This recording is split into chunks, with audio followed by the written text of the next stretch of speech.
Hello everyone and welcome back to Derps and Dank Places. I'm your host, the all-seeing, all-powerful, all dummied up, ready to go out on a Sunday evening, three-eyed pigeon.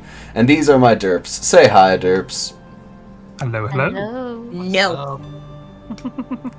Well, let's go down the line and get a short introduction. Bilgar, tell us about yourself. Hello, I'm Belgar, Dragonborn Cleric of the group. I definitely kept these derps alive in the city we were just in. So let's see if we can continue that in the travels.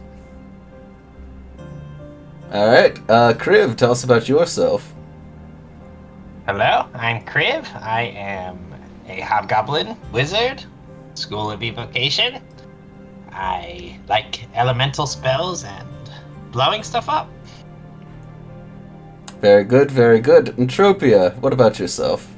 Hello, I'm Entropia. I am the token human rogue assassin of the group, and it's nice to take a break from small town politics. Small town politics being demon lords and infernal pacts and a cult of Tiamat. You know, the small stuff, the simple things in life. Yeah. So I'm going to see what we will run into on our travels. That's what I got. And Nassim, tell us about yourself. Hello, I'm Nassim. I'm an Airgenasi. I'm technically a cleric, also a monk. Hot Ride Adventures! Hot Ride Adventures, yeah! So, as we pick up, y'all are climbing on the cart, getting ready to leave, and as you do so, a familiar sucking sound removes your friend Jocasta from the current order, sending her into the clutches of the vicious Pookie. No, it looks like Pookie wants Jocasta for tea again. As this is happening, you just see Hod look at you with the same placid face that he does so, but something in his eyes, like, the slight raise in his brow asks, like, what was that? A magical, demonic bottle. We don't really know. There's a demon that lives in it. Sometimes he takes any of us for some time. He gives us back. Eventually. Yeah. We don't really know when it happens or how long it takes. Hod scratches the scruff of his chin and just kind of, Well, is that going to be a problem for Hod? No, it will No. not. He likes to mess with us. Good And to us know. Only. He doesn't mess with others. I'll just say, Hod's not had to deal with any demons since the war, so just wanted to make Which that war? clear. He just gets up into the car, he's just like, whenever y'all are ready. Just ignores my question. Amazing. I'll hop in the cart. Definitely hopping in. Getting in. Yeah, Leroy! Yeah, Jenkins! And the horses pull out with a little whinny. So, crew of the Second Chance, you pull out, leaving the lush city of Shamel behind you, and you start rolling out into the wilderness of northern Marquette. Nassim, you know for, at least from your local knowledge, that this is an area known as Shumas. It's it's not exactly like, it's nowhere nearly as bustling as Rumdan, the central desert area, but it's kind of like the nicer, like, section of Marquette. A lot of trade comes here, a lot of nice natural resources come from this area. but there is a matter of wildness to it. There are large stretches of jungles that'll go for miles and miles that haven't been thoroughly searched in hundreds, if not possibly over 1,000 years.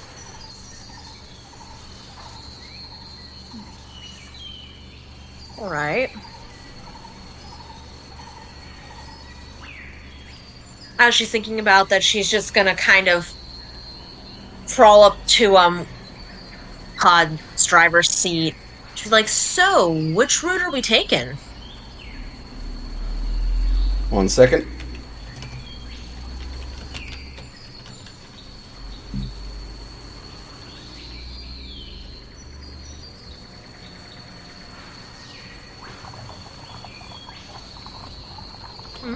He just kind of looks back at you.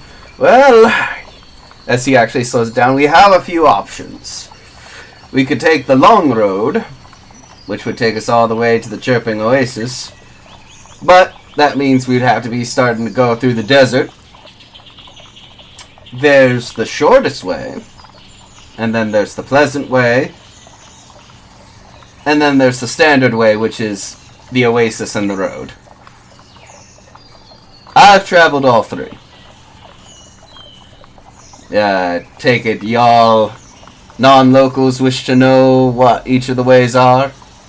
Well, okay. Would Nassim know the ways? Because she has made the trip from Onkarel to Shamel before. You probably took, the road.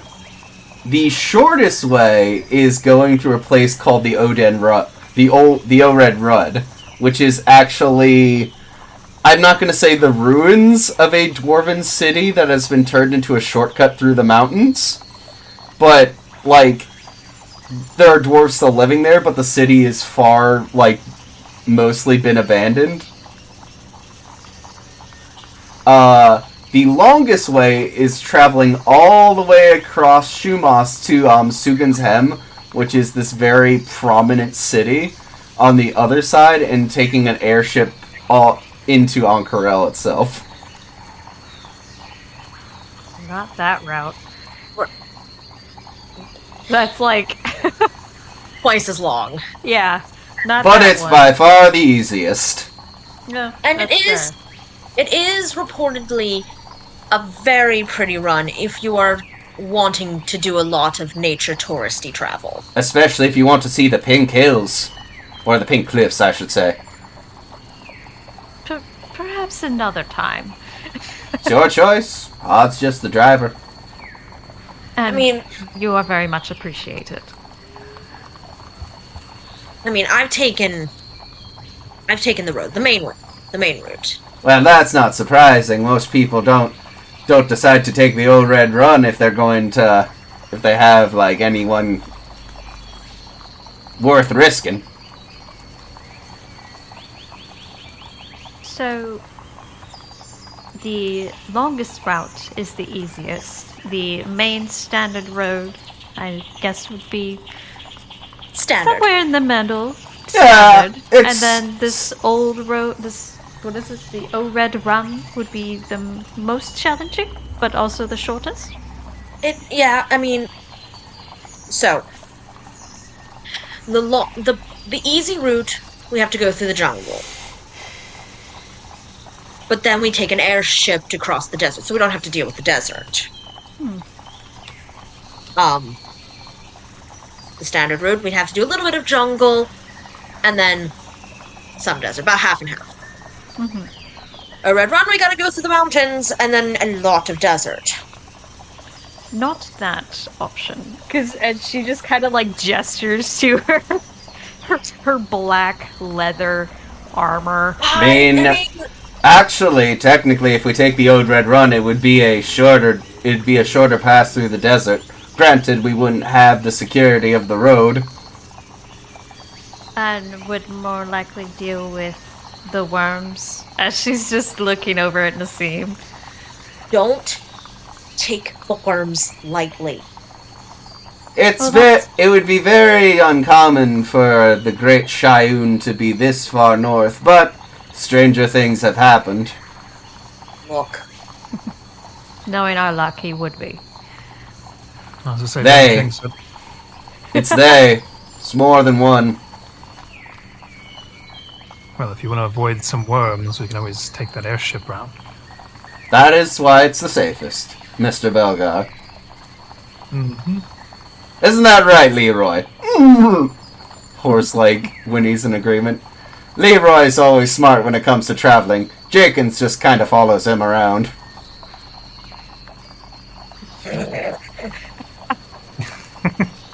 Okay. Alright. I say we do the road. What are your thoughts, Kriv?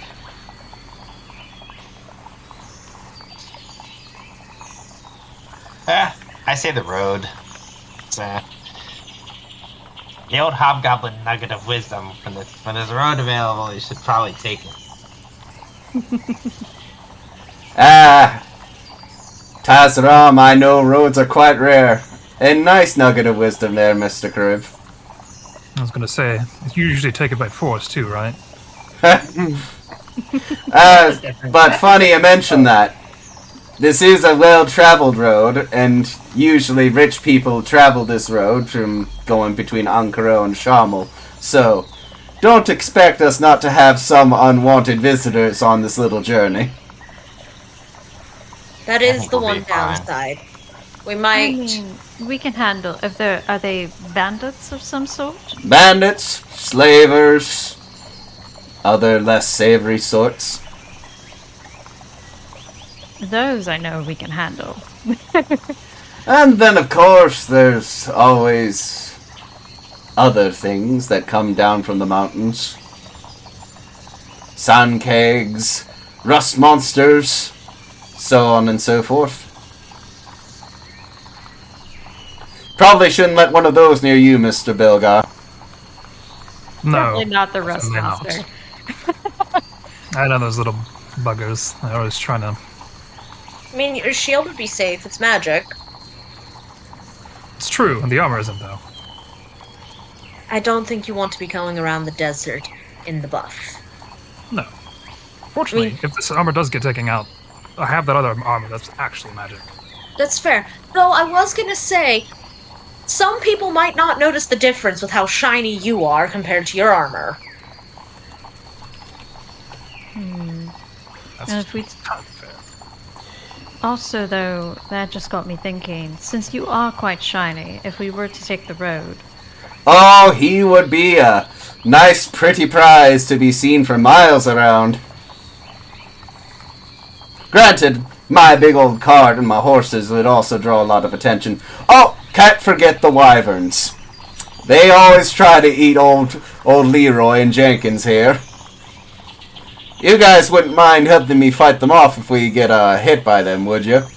oh, of course, I mean, You would mind, or? we Wouldn't. can eat them. I wouldn't suggest it. We have eaten them. Well, we've all done things in the horrible, desperate throes of passion, I guess. No, just because we wanted to. Why would anyone want to eat wyvern? Because we killed a bunch of wyvern and we didn't want the meat to go to waste.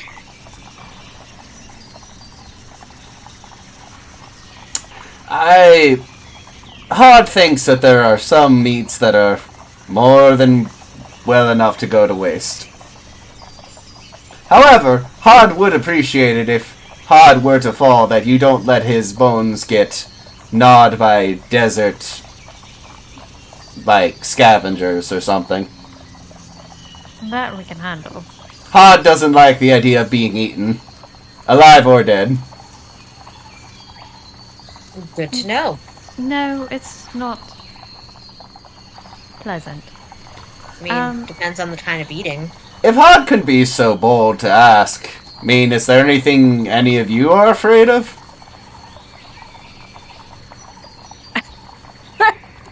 Nassim just does a deep sigh. That one doesn't like mummies. Pointing to Nassim.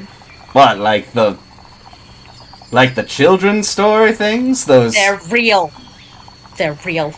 They are. We've come across. You're telling me that there are dead men shambling around out there, out in the desert from the olden days?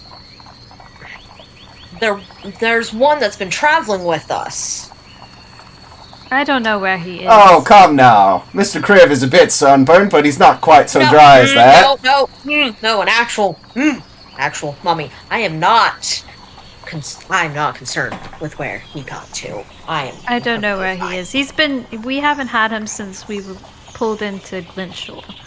So I don't know where he is. Glintshore? Why would any of you... Is that right? No, that is, but... Okay. Why would any of you all be in a pirate port? Yeah, don't concern yourself with that. Fair enough. Alright. So Anyone else? What is Belgar's thoughts? Of what he's afraid of? Oh, my thoughts?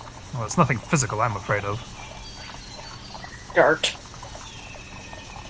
Your armor getting ruined in some fashion. Oh no, it's not that. That can be cleaned. It's loss, I would say. No. Classic answer. You, Mr. Kriv? Oh.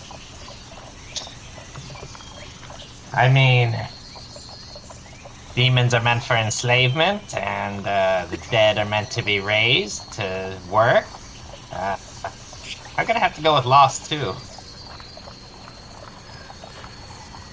What about you, Entropia? What are you scared of?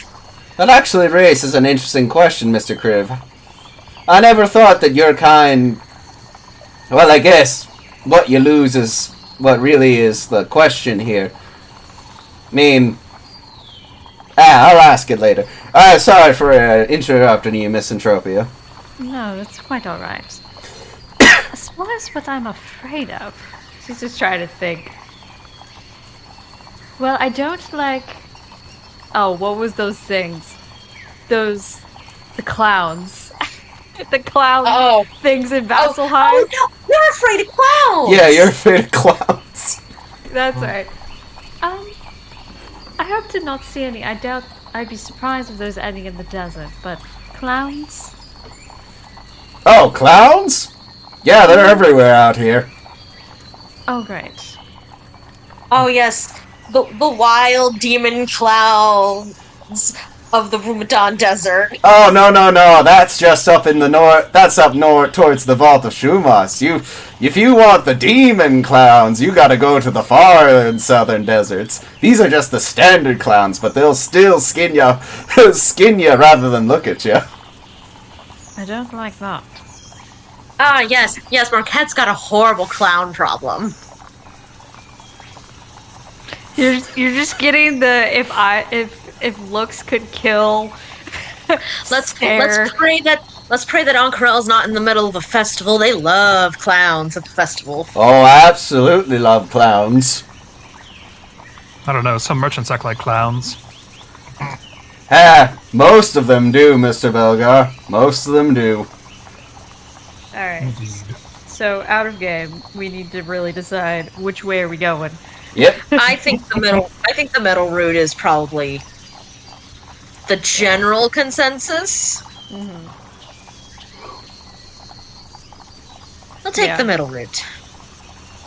Middle route. Middle route, dead route. Oh yeah. This was difficulty options for a game. We would choose standard. Yes, indeed. Unless you're the DM and be like hard mode. It was a trick. The standard is the hardest mode. No, each of them has their own challenges and their own benefits for taking. Mm-hmm. Yeah, figured. But if you take the standard road, that is more than acceptable. So, we will travel for the first day. After going a few miles, you have your first meal that's handed out to the rest of you. Nothing too like, outrageous, but simple in the terms of Marquesian fare. So, like, simple dried seeds, flatbreads, dried dates, figs, all that such. The rare treat of a fresh banana is presented to each of you, along with a generous serving of water. Oh, and some dried meat for yourself, Mr. Belgar. Specially chosen from my from the hiree. That sounds suspicious. He said that Mr. Belgar preferred meat over anything else. From Mr. Hall. Yes, that's what his name was. I wonder how he's doing. I hope he's doing well. Well, I'm sure he's getting ahead in life either way. Maybe he's gotten a chance to cool off after all the heat on him. Out of game, we know our characters are clueless. Characters are clueless, but we're being little shits. Yep. As we do.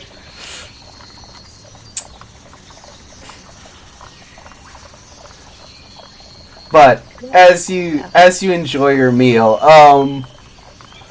if anyone could make me perception checks. Yep. Since I assume you guys are just looking around, was there anything you wanted to do while you were riding? Nothing in particular. We're just vibing, enjoying the scenery. I'm also doing a perception roll. That is a 21. Alright. Alright, let's see what mine is. Let me roll one. Mine is a dirty 20.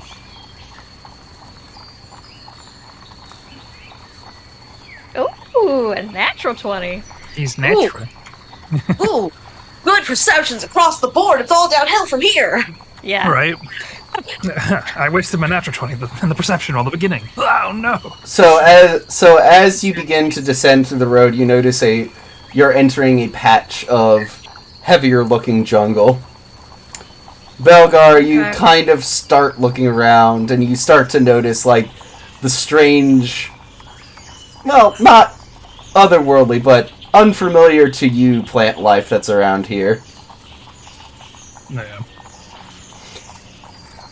I was from the tropics, but this is an entirely different tropics. The first thing you notice, kind of hanging down, you see Hod, like, kind of lean himself and avoid it, but you see a thick, like, kind of bramble of these yellow thorns that the cart just kind of rolls through, and as it begins to, like, get up to the wheels, Hod actually pulls out his axe and starts cutting away at the thorns and begins moving the cart forward. Do the thorns do anything, or is it just a matter of it sticks to things and things get stuck?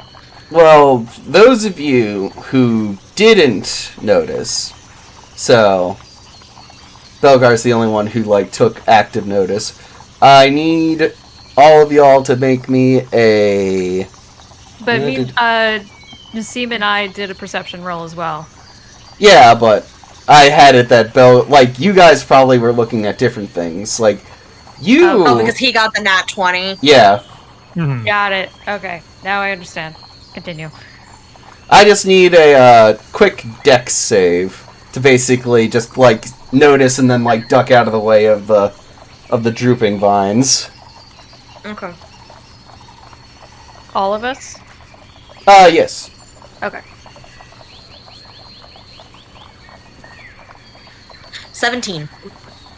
That is a... 10. Oh, no, Belgar, you're good. You notice them. Oh, okay. Okay, I'm a 17. Anyone roll below a 10? Alright, so you managed to kind of, like, dodge out of the way of most of them. Hod cuts away the rest of them. Kriv, you kind of notice that there was a thin kind of veneer, like, shine to the edges of those thorns.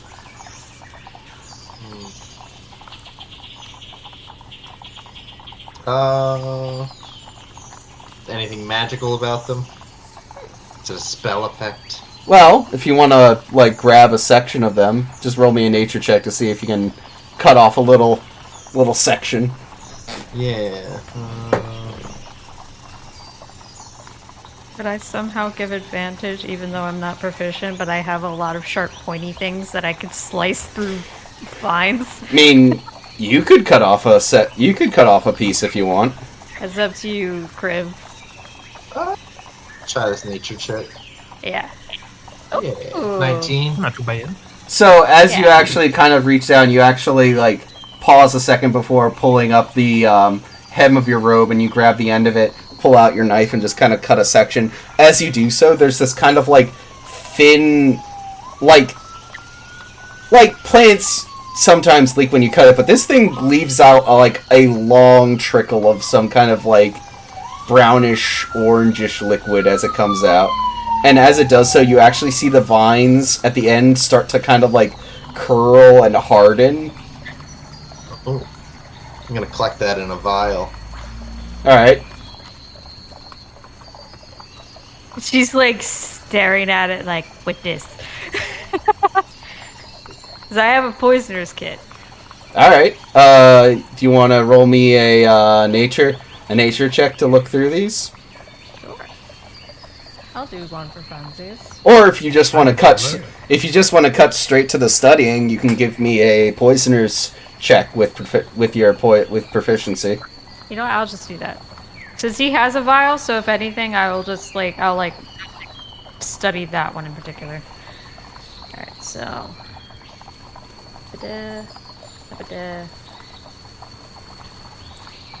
That is an 18. At least from what you can tell from the fluid, it is an irritant. It would basically, if it makes skin contacts, it causes a, like, rash to basically spread out, a continuous itch to kind of rise up from the section. Though, in all other ways it would be painless, it is persistent and very irritating. Something that would be very dangerous to get in one's eyes. It would be a real shame if you had that to throw at somebody's eyes. We collect more samples. I'll say the cart's kind of rolling up, but you could ask Mr. Hodge to stop for a bit if you want to collect more samples. Nah, probably not worth it. Okay, so at the very least, we have one sample. Yeah. Alright.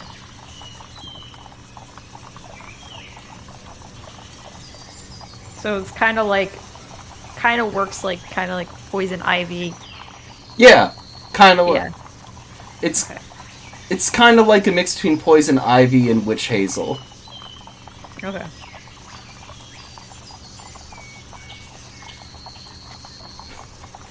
Just be lucky it wasn't the frickin' gimpy plant. Cool. Alright. As the day rolls on, not much else is happening. Is there anything y'all wish to want to talk about or discuss while this time goes on? So, Nassim, darling, Eh? do you know if the because I can't recall if this has been discussed in game or not, because a lot happened in Shamel. Do you know if you received any word about what happened in Ankara with your family? That embargo? It just kind of looks over at Belgar, because he was there during the altercation. I was not. I don't. You were not. Yes. Yes, I did. And is it good news? So, Alamut had a contact to inquire about the situation. Turns out that contact was one of the Wyvern Winds. Oh. We had a lovely discussion over at the college.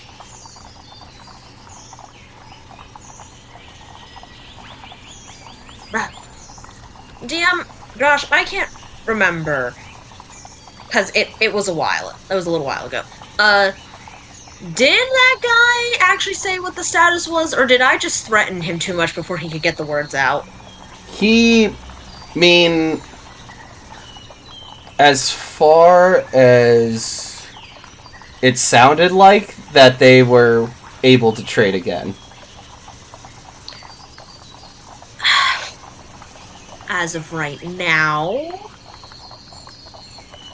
unless things have changed since I may or may not have idly threatened said individual, they were able to trade. Alright. However, what the embargo did to their reputation, I don't know how good the business is going. So, aside from not being able to trade, their reputation was dragged through the mud. The fact that they weren't... Okay, so... because the Wyvern Winds are a very important group. They represent most of the Air Genasi in Ankara. From what I've gathered, most of the Air Genasi live in the Silken Squall, which is a moving air city. Mm-hmm. The Wyvern Winds are a very wealthy family. If they facilitated an embargo, they didn't need to say anything for the reputation to go bad. Right. Because all it would take is, oh, the Wyvern Winds facilitated this embargo. We don't want to be affiliated with you.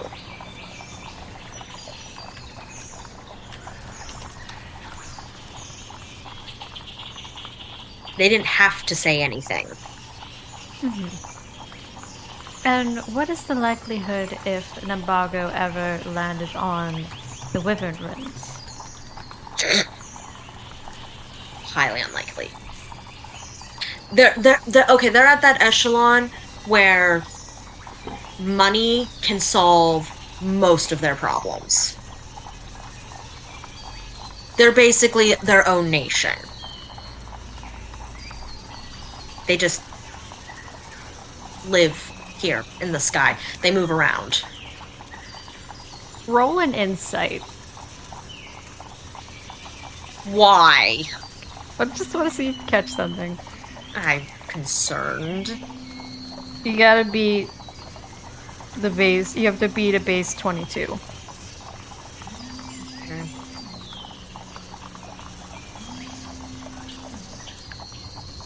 15. No, I don't catch anything. Nope. Alright. Good to know. So, for all I know, we get there and business is as normal. Or they've had to close up shop because their reputation fell so hard no one wants to buy anything. I guess we'll find out when we get there. I mean, I could ask. I would wait until we're a little further along, so that way we can at least give your father, because I assume that's who you would contact. Him or Grandma. Have you talked about your grandmother before? I might have. I can't I don't remember. remember. I know about your dad. I don't know about... In-game, I don't know about... And what is your grandmother like? I'll just assume I don't.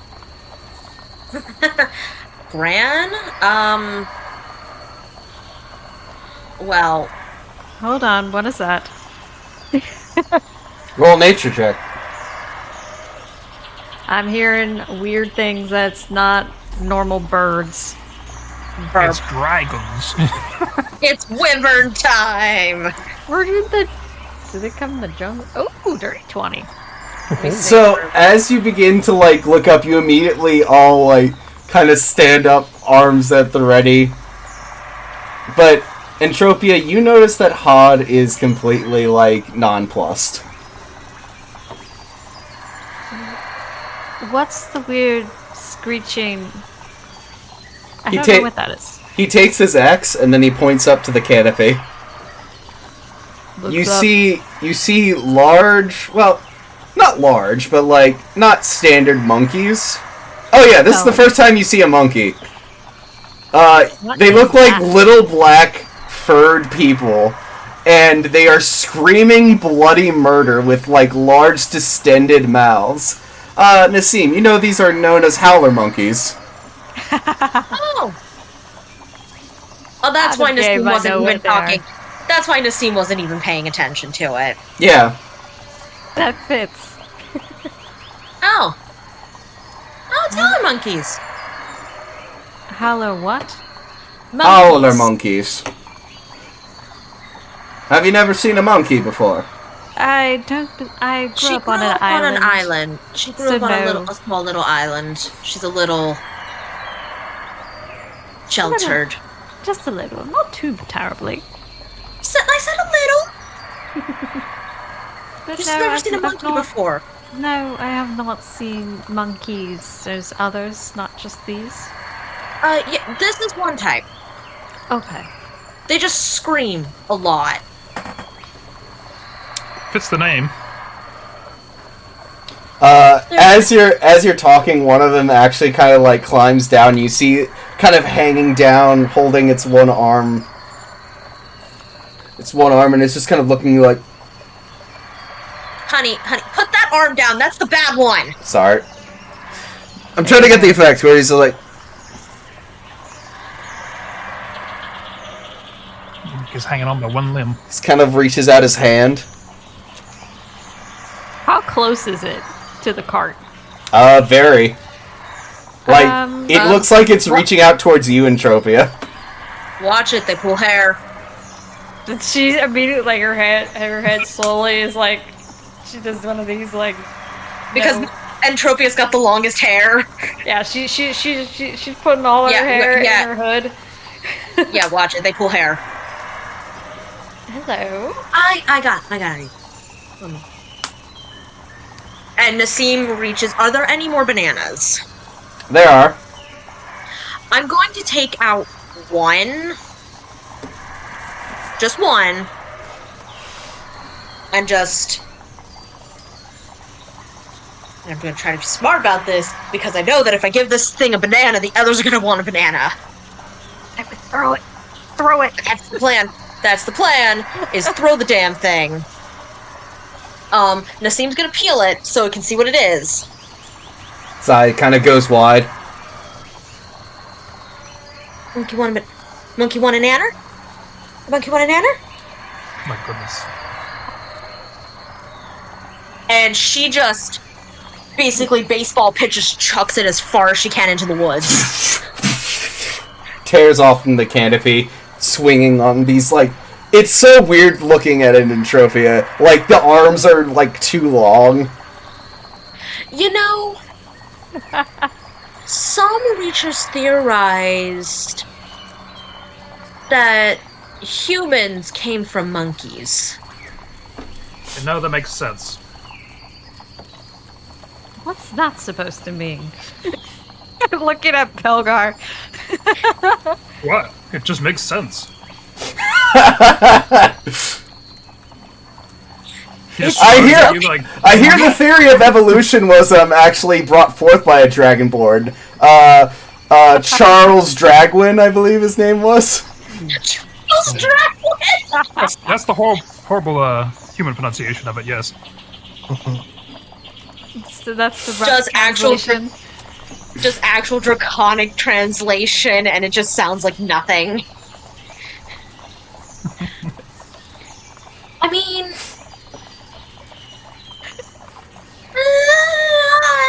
I'm not gonna say he's right, but I could see why you would think it. I'm insulted. Not you. You're like weird, super not normal human. Other humans. Okay. I feel less insulted. You're not like other humans. No, I most certainly am not. Just for hilarity's sake, Crib, you're just reading, and while this is happening, some of the monkeys came down and started, like, cleaning your hair. That's fine. I was So gonna say, he just lets it happen. Imagine Crib's got, like, his hat on.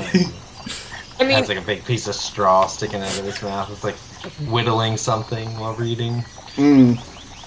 I will say Nassim will make sure that wherever she got the banana from is securely tied shut and kind of hidden back so the monkeys don't realize where it came from. Yeah.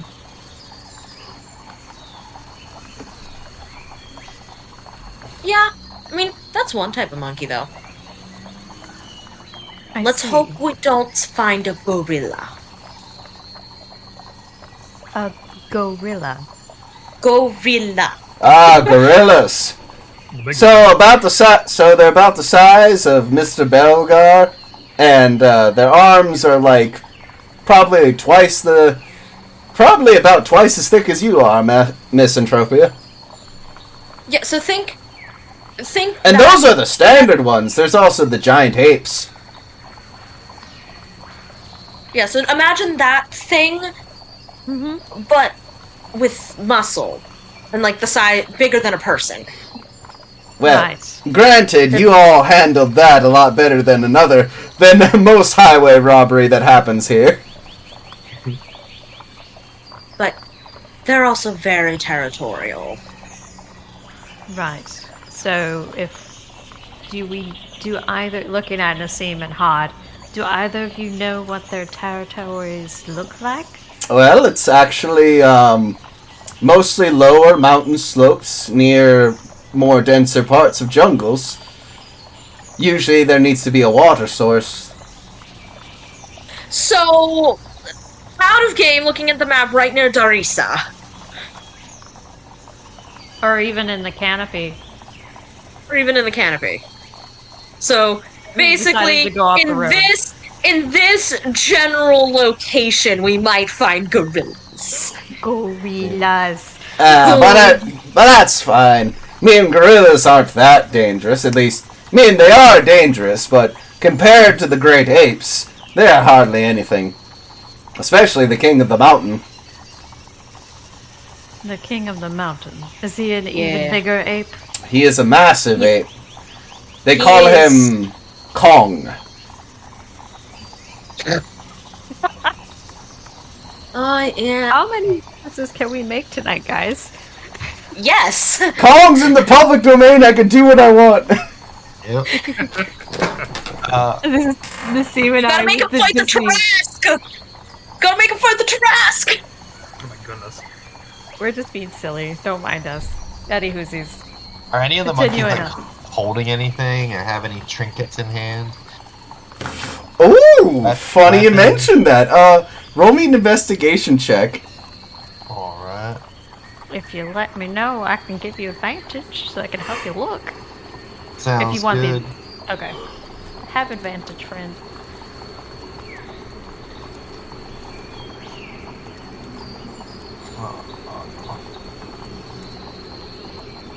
Oh, oops. Alright.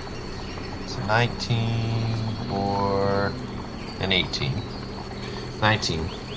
So, as you begin looking through the monkeys, you actually see one of the more, like, heavier set looking matronly ones actually has what appears to have, like, there's a piece of what looks like a silk handkerchief tied around her hand. Is she like injured at all? No? Fancy monkey. It's weird. It's like, as you look at it, you suddenly realize that this monkey probably doesn't have the dexterity to have done this itself. Oh. She might be someone's Oh. friend, someone's familiar or something. Or even, like, if there's, like, you know, like, the Jane Goodall rehabilitation centers. That's the He's hurt. tag. Does she the want a tag. little bit of rations? Oh, God. Do you offer? Yes. She will gladly take it and kind of look at you. There's a part of her as her hand just sort of reaches out, she just kind of touches your face. Entropia, you suddenly have your own theory. I mean, you've seen goblins, hobgoblins, and bugbears, and now that you're looking at them, they look... I mean, honestly, monkeys look more like Bugbear. goblin kinds than than humans. Since she's closer, can I get a better look at the handkerchief that's tied around her wrist? Sure. Would that be investigation? Yeah. Okay. Whew. Just to see what that. Ooh, 18 plus a lot. Hold on. What is it? Investigation? 12. So 30. Alright, as you begin looking over it, you see that it is only singly knotted, done around, though as you look over the white single handkerchief, you notice some fancy embroidering on it, and you notice what looks like a faded, like, kind of bled out series of black markings that are across the surface of it, slightly distorted from it being tied around the ape's hand. Yeah, and if it's faded, it means that this monkey has been out in the wild for a while now. Though, you're not quite sure if it's necessarily illegible. She just kind of like tilts her head, looking at it. I see there's markings, but unless I get closer, I can't tell if it's legible or not. You could try to roll an animal handling to see if you can coax the monkey to give you the handkerchief. Oh boy. Yeah, sure. Get a banana. If I offer like a piece of food, like a banana, would that give me advantage? Yes, it would. Okay, I'm gonna do that. Gonna lose our rations to monkeys. Just one banana. Oh, oops. With advantage. 2 days in and it's all gone to monkeys. 11. She just like offers it. She takes it and just starts eating it. She's not offering it, but it at least gives you an opportunity to try to sleight of hand it away from her. I'll do that. That I can do. That I'm good at. That is a 25. A 25? Yeah, you can pickpocket this goddamn monkey. I'm gonna pickpocket. So as she just reaches out to take it, you actually just reach up and, like, as she pulls away and puts it, like, in her mouth, you just hold on to the end and it just naturally pulls the thing off. And as you kind of set it out, you notice that there is a message that was hastily scrawled in common on the front of this silk handkerchief. What does it say? It's hard to tell. A lot of it is kind of warped with moisture, and not surprising, this place is pretty humid, but as you kind of look over, you notice send help, study, 3 days ago, canopy, Lady Jane. Oh.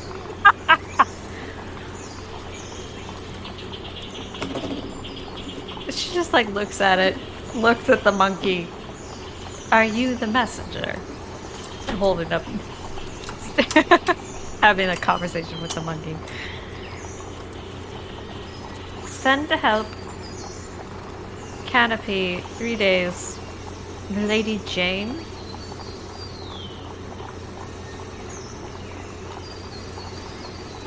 Ah! A Lady Jane. Hard knows a Lady Jane who travels this road quite often. Oh. She's not like a druid. She's like what does she call herself? A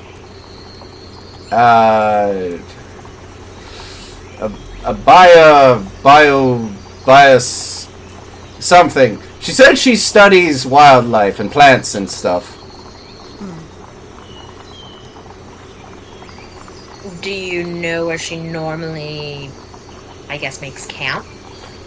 Just a few days right ahead. You come to the river of the Vermilion Canopy. It's about another day's up from there. All right, so we can. So as long as we can stay on the road for now, and if we decide we'd have to go off-road. And would we backtrack if we were to check whatever this is out? Is she just holding up the handkerchief? Man, it would be a bit out of our way, but nothing we couldn't make up for willing to pay a little extra in Darisar.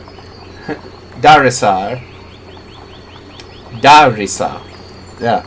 Saying that in Hod's accent. Darisa. I mean, yeah, I think it's worth it. I mean, we can make sure she's at least alive. She just gets like, I mean, we do have to get to Oncorel. It's like, do we really need to save every single person that is like, send help? Ooh, a choice. Uh-huh. I mean, for all we know... You don't want to save Jane Goodall? Entropia doesn't know this woman. I know. Entropia doesn't care that much. I mean, we have an even split. 2 goods, 2 morally questionables. So, I mean, so far... I say forget this. Forget this hoe. I mean, if we don't go off and help her ourselves, we could always help somebody in the next town or city or whatever and say, hey, does anybody know this person? They need help." Okay, we could send... We could... Brilliant, Belga. I mean, we could... Nassim, tell roll me a knowledge history. Knowledge history? Okay. The divide. Dun dun dun. The divide in morals.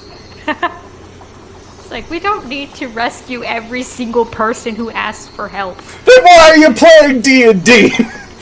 Probably dead. I am a chaotic neutral rogue. I don't care. Nassim, Darisa is known as many things. The gateway to the 10th level of hell. The Red City. The mountainside city, but it's also known as the most wretched hive of scum and villainy in all of Marquette, where there's nothing but brigands, thieves, and worst, businessmen willing to make a quick buck, way overcharging for goods for people who are going into the desert. Not worth it. Next city we're gonna go to, no one's gonna want to help her. Not unless you're willing to pay a ridiculous sum. And even so, they might just take the money and leave. Which, as you're discussing, suddenly there is a familiar sound as a Jocasta is suddenly deposited face first onto the cart, causing the monkeys to scatter and flee. Woo. Oh, welcome back to existence. Thanks, that's exactly where I wanted to be. You just missed the monkeys. I think I'm good. Had enough of those on Monkey Island. Oh wait, yeah, of course! How did I forget Monkey Island? Well, Entropia was in the bottle for that, so Yeah. she wasn't. So yeah, it helps further that she doesn't know. No, what things are. I'm just imagining Entropius like, oh, that's what a monkey is. Yeah, but anyway. So, the general consensus is we're not gonna save this Lady Jane. Need to. Jocasta, roll me a history check with advantage. Oh, I don't even have my dice yet. Hold on. Not ready. To fill you in, we've been traveling for a little bit. We found a bunch of monkeys. One of them had a handkerchief that had scrawled on it words that implied to please come help from a Lady Jane. Mm-hmm. We've been making all of the Disney and King Kong references. I don't know where my Joe dice are, so these are going to be random dice, which means who knows? Who knows what the dice you choose? Well. Okay, whatever. We'll just roll this one twice. 29. Lady Jane. Wait. you might know who this person is. You know that she's was actually, like, an old school friend of yours. Oh, interesting.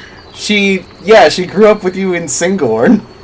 And she studied, like, with you. In fact, you're the reason why she's currently on Marquette. You actually were the one who gave her a ride on your own ship. Many years ago. Yeah, Lady Jane Allgood. Interesting. Hold on. Now, is her first name Jane All, or is her last name No. Allgood? Her name's Allgood. Well, it doesn't sound like it's all good for her right now. All's not good.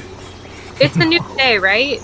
Laugh about it. We're on day 1 still. Yeah. We're like we've traveled. You've for a only bit. been traveling for a few hours.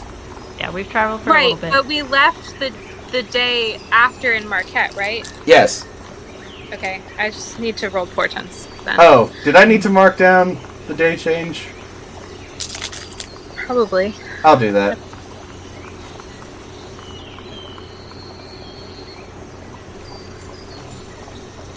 Okay. Let's do. Can I? I'm gonna scry on her. I mean, you know what she looks like, and now you have a handkerchief that's hers. Yeah, that means that -4. Oh.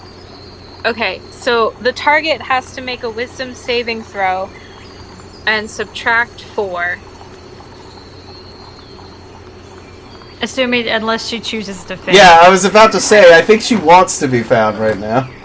Fair point, but does she know that she's being scryed on? That's a good question. Yeah, a target, if a target knows you're casting this spell, it can fail the saving throw voluntarily if it wants to be observed, but... I will say she does want to be observed, so she will fail that. Okay. Excellent. Yeah, so far, the consensus is at least Kriv and Entropia, they don't care that much about this woman that they've never met. Nassim is like, we should help. I'm assuming Belgar might be the same. I would don't- want to help. Belgar wants to help. So I guess this scrying would be the deciding factor. Whether or Yeah, not we Joe help. is the tiebreaker. I mean, Yep. if she's an old friend, Joe wants to help, but also I want to see what's going on before saying anything. Yeah. So what do I Yeah, see? for all we know, you could scry and she's dead.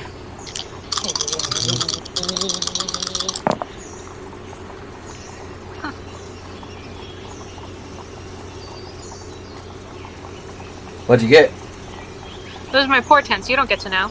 Oh, my Yeah, apologies. I think scry just happens if she casts Yeah, it. Yeah, she's so the you one who has to Alright, roll for the scry. so- I don't have to roll anything. I just see. Oh yeah, sorry. So she will let this happen, and your perceptions are taken far away as your vision rises and it goes through. As you begin to see a canopy of green suddenly turn blood red, as tall trees, about like the size of deciduous redwoods, overhang with these rich red vines and hauling leaves.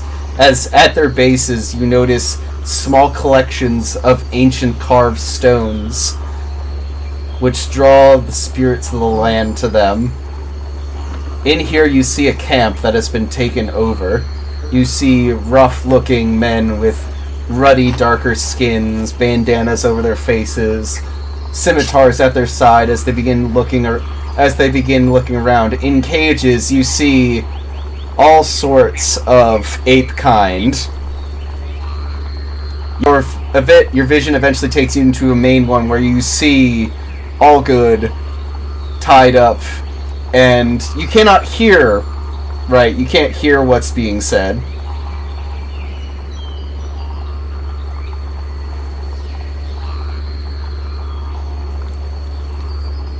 With this one, I can see and hear.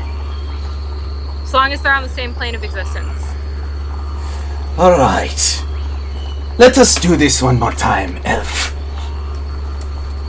We do not care about your petty things. We will take what apes you have. Their pelts will sell nicely enough in Ankarel, but we want the king. We know you know where he is. Now tell us, where is the king of the mountain? I will not tell you. Then, as he pulls out a small knife, you are a researcher, right? Yes. Let me be one to teach you a lesson in pain.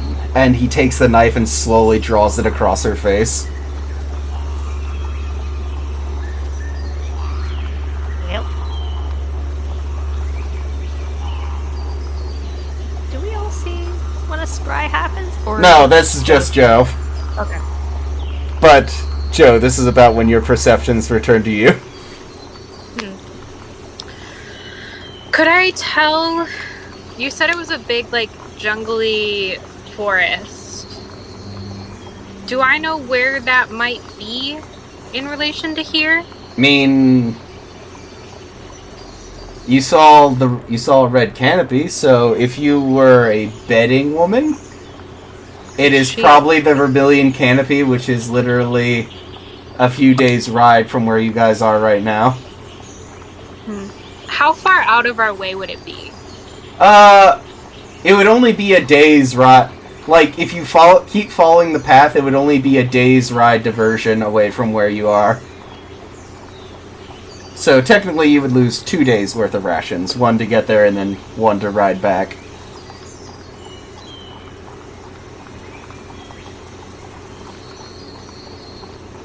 Cool. So, interesting, fun little tidbit for you guys. She holds up the handkerchief. I don't know if she had it, but now she does. She would take it from her. I would have handed it to you so you can do the scry. So, this belongs to a friend of mine from high school, college. University would probably be what they would refer to it as. We were working on our doctorates together.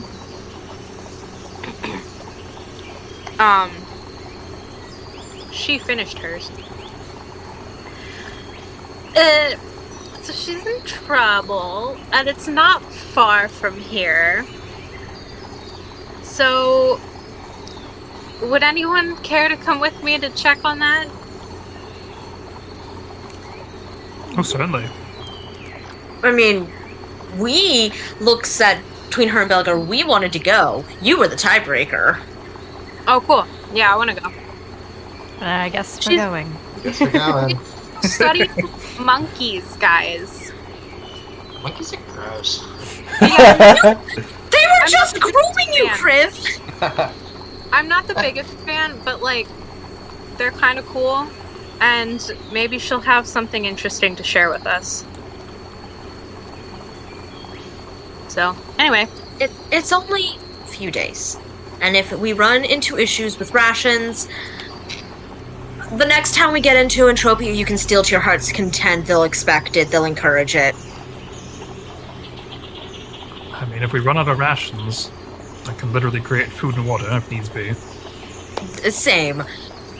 Ha just, like, turns around. Well, Hod wishes he knew that before he spent all that money. I can compensate you. It was less that and more I could have pocketed it rather than... Look, magically created food and water tastes like ass. It's for survival, not pleasure. Man, yeah, but Hod would rather eat ass any day than die out in the desert. And that's entirely fair. As is your right. Mr. Hod, do you know how to get to the Vermilion Canopy? Sure do. Excellent, that's where we need to go. Alright, well. Here, Leroy! Here, Jenkins! So, Do you guys just want to skip ahead a few days for when you get there? Yeah, Was there anything you wanted to do? Because it's going to be about like a 5 days journey. If anything, Probably. Joe had something. During downtime, I want to work on copying spells into my spell book. Ooh, what kind of spells? All of the spells we've been working on. We have so many spells to copy. Can you... It's true. How many hours would I have to work on that? Well, 5 days worth of hours, so technically like 100 hours if you're just doing that. I don't have anything else to do, so sure. Alright, I'll figure out what spells I'm adding. I'll make some I'll make some poisons. That's probably what I'll do. All right. What are you mixing together, Entropia? Whatever standard ingredients I have. She's got like a poisoner's kit. I have So a it probably poisoner's has- kit, so whatever, because I don't remember exactly what ingredients I got from what's-her-face from Iman when I got the poisoner's kit. Well, Old half-work. lady. well, I mean, if you want, we can just make this easy, and you can practice on the new thing you just got. That'll work. But also just whatever would be like considered like a basic poison. All right, so you just want like a basic touch poison. You don't want anything fancy like an aerosol or like something. No, not yet. I'll wait until I'm getting more materials to do stuff. All like right, that. so a simple contact poison, I'll say, is probably like a 13 roll with proficiency. Okay. Well, with reliable talent, it's a base 15 regardless if I roll under. So then it's going to work. Yeah. Do you want me to still roll? Well, I will say the only way it can fail is if you roll a natural one. Alright, so I'll still roll. But then at that point, it's not a matter of your skill, and it's literally... The natural 20. You know what? Nice. You rolled so well that you actually kind of distilled it a bit, and you increased its potency. So, essentially doubling its effect time. Okay. Ooh.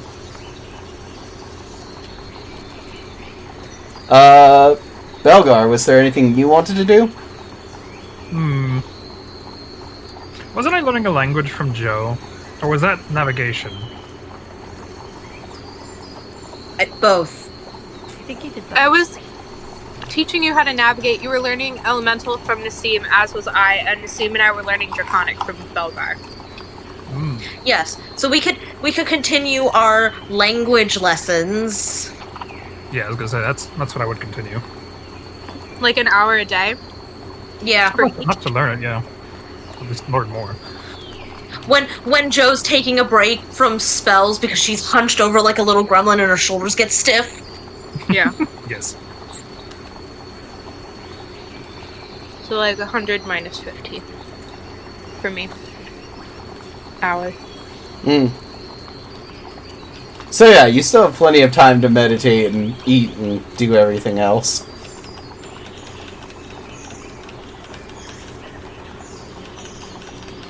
Though I will ask, at least for some of you, as the days go on, make me wisdom saves. Why? Boredom. Ah. Fair enough. Natural 1.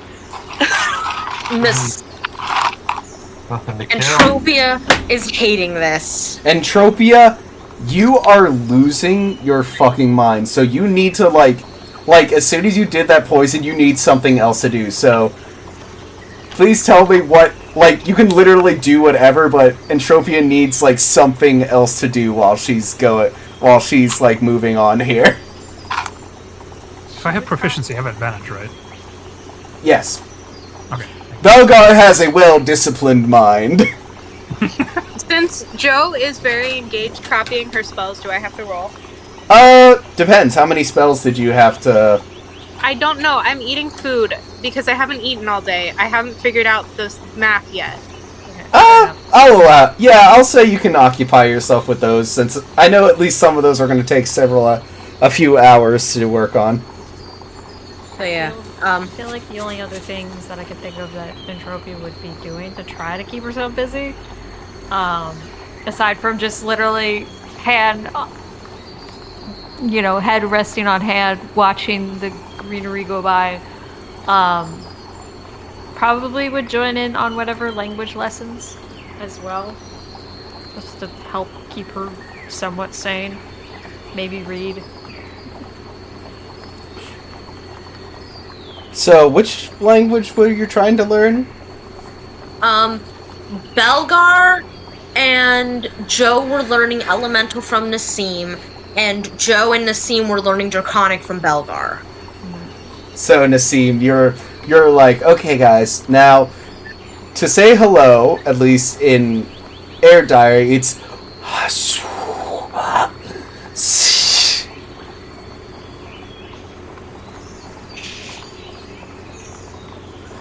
Aha.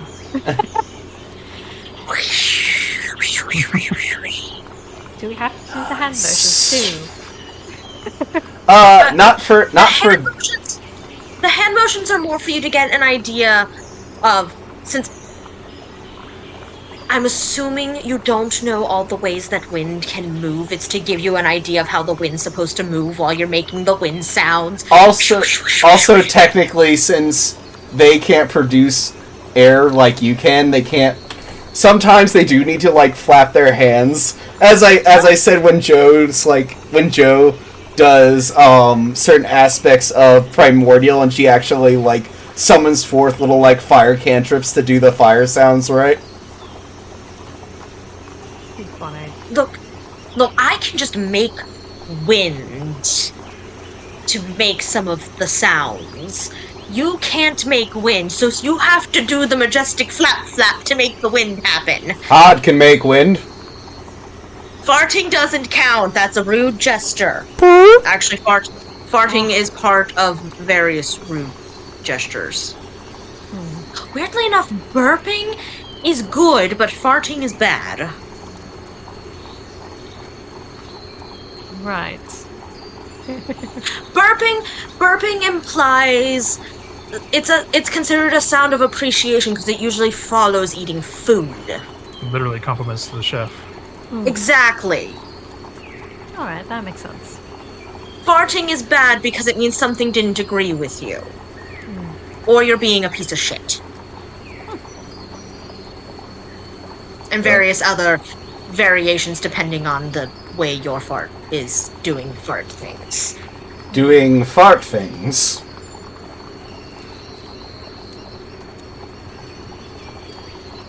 Yeah, it's... Sounds like a lot of hot air to me. Oh, don't get me started on how to conjugate verbs using air temperature. Oh boy. Hot air literally does translate to things. It's like, okay, so you know how sometimes if you write a message to a person and if you end it with a period, it implies anger? The same thing with hot air. If you say something with cold air versus hot air, it denotes, some people mistake it with how your emotions. So literally the temperature in which you say the words affects how people might perceive it if they're sensitive to that type of perception. Alright. Out of game question, DM, I just put in the derps general. That's Yes. what I could find on basic. So instead of a minute, it would be 2 minutes it would last? Yes. Okay, got it. Got it.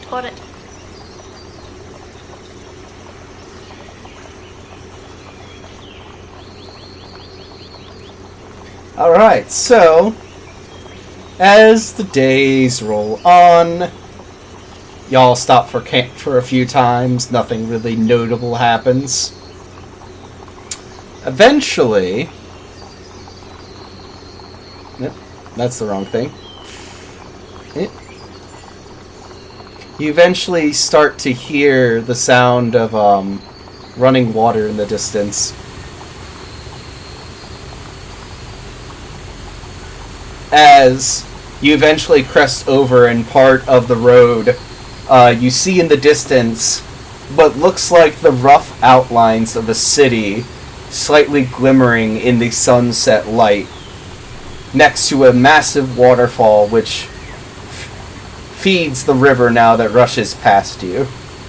Well, here's where we divert. If we're going to the Vermilion Canopy, we're going to need to go down that back path there. We need to follow the river for about a day or so. So just out of game, it's been 3 days now? It's been 6 days. 6 days. Okay. Yeah, because basically we had to get down to the river to then go up the river to where we need to be. Right. I'm just checking for notes purposes. So change the date, honey. I already did. Good on you. We're on the day. Does the path that goes down following the river, does it look like it can handle the cart?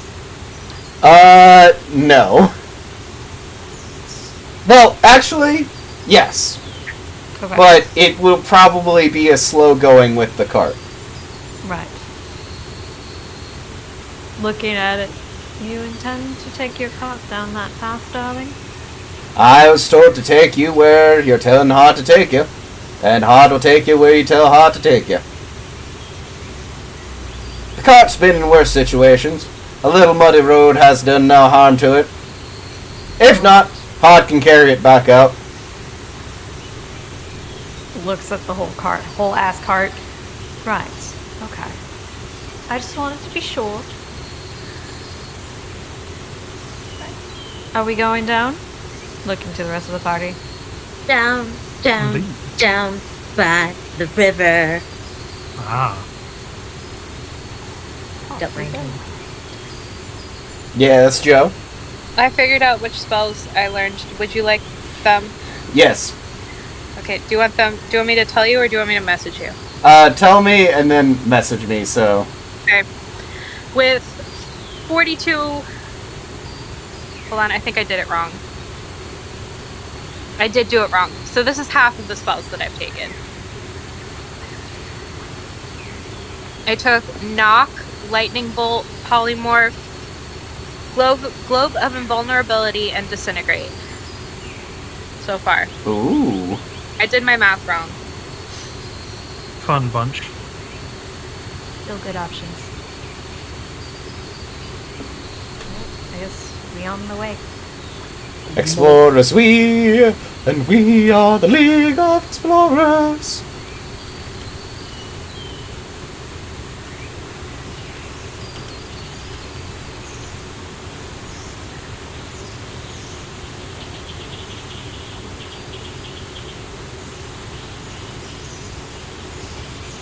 So, as you journey downwards following the river, the jungle gets more dense, more... well, obviously unrefined, especially since you're leaving the comforts of the road. So, could I get survival checks from each of you? Alright. I will save Entropia since she stepped away. Yeah.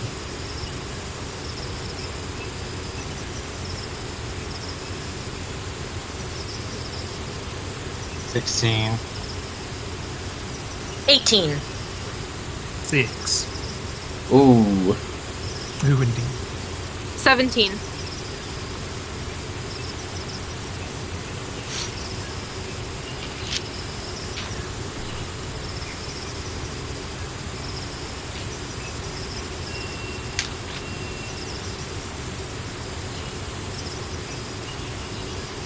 So poor Belgar was sick. Belgar, as the cart's slowly rolling down and some of you are taking like turns walking by, you notice as you kind of walk along the side of the path, you notice in the cliffside you see a slight glint. Like a bit of shine suddenly sparkle out. Well, that's weird.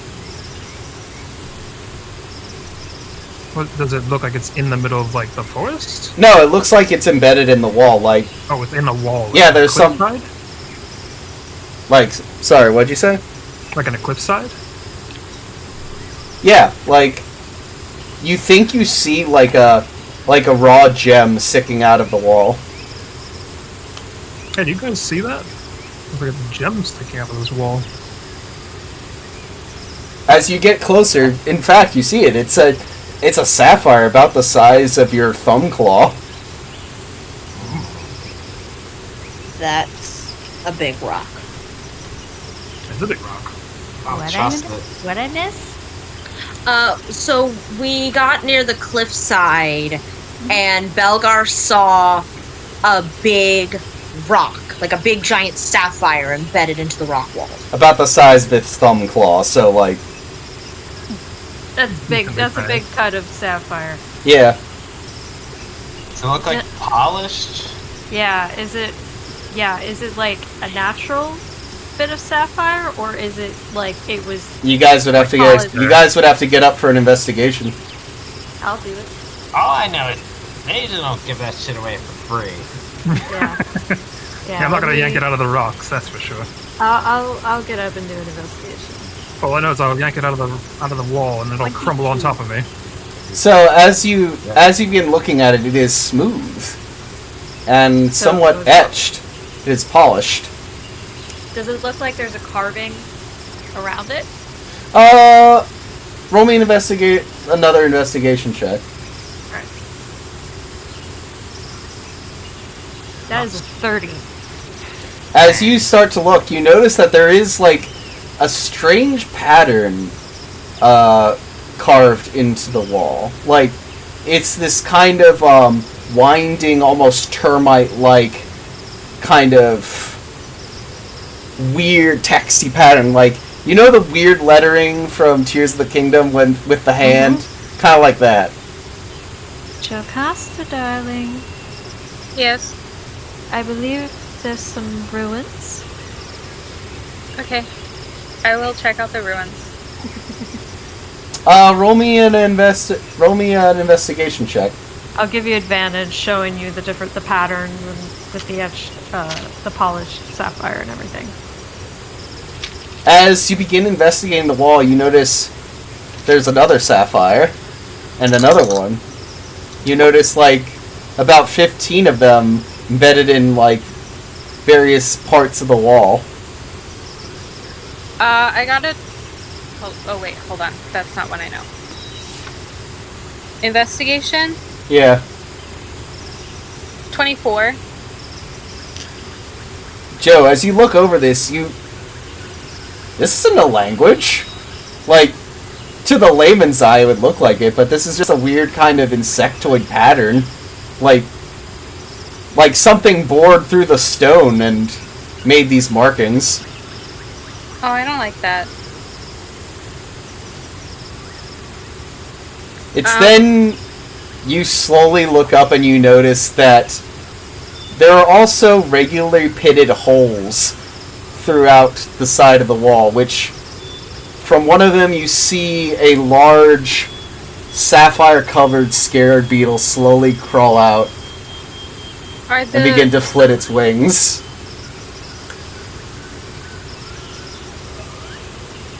Excellent. Let's go. We're just gonna not bother these. Well, Try not to.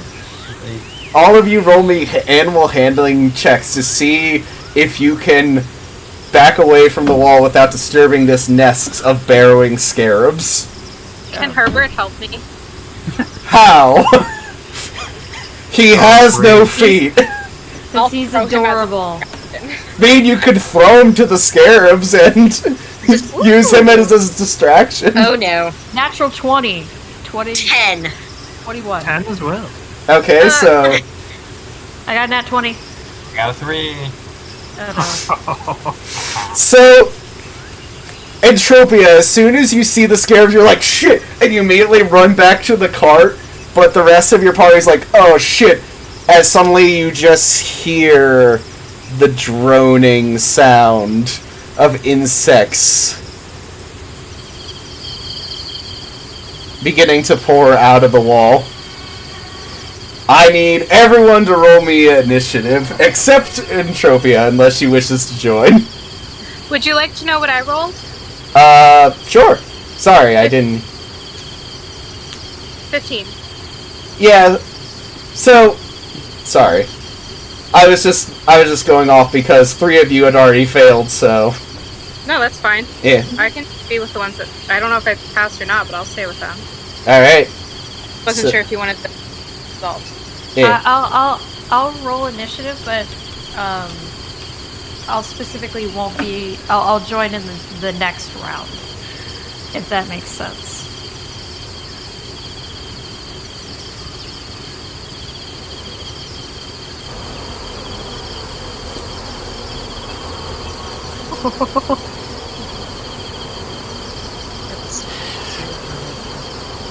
And gotta roll mine.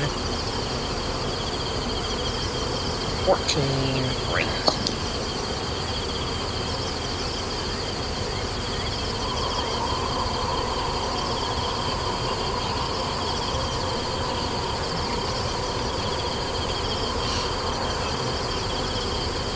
You know what? We could probably.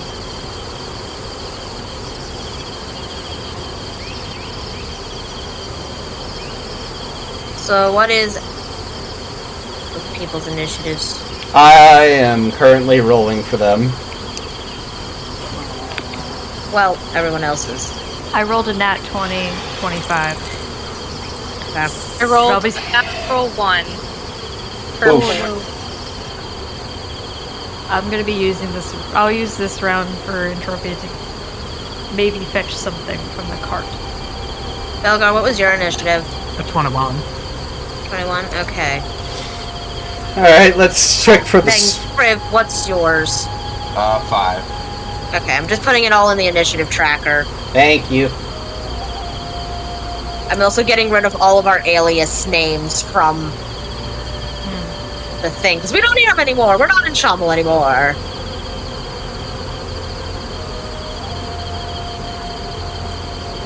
Is there a map for this, or are we using the... We're using Theater of the Mind for this. Since it is technically only one thing. Yeah, I just asked because we're both streaming, you and I. Yeah.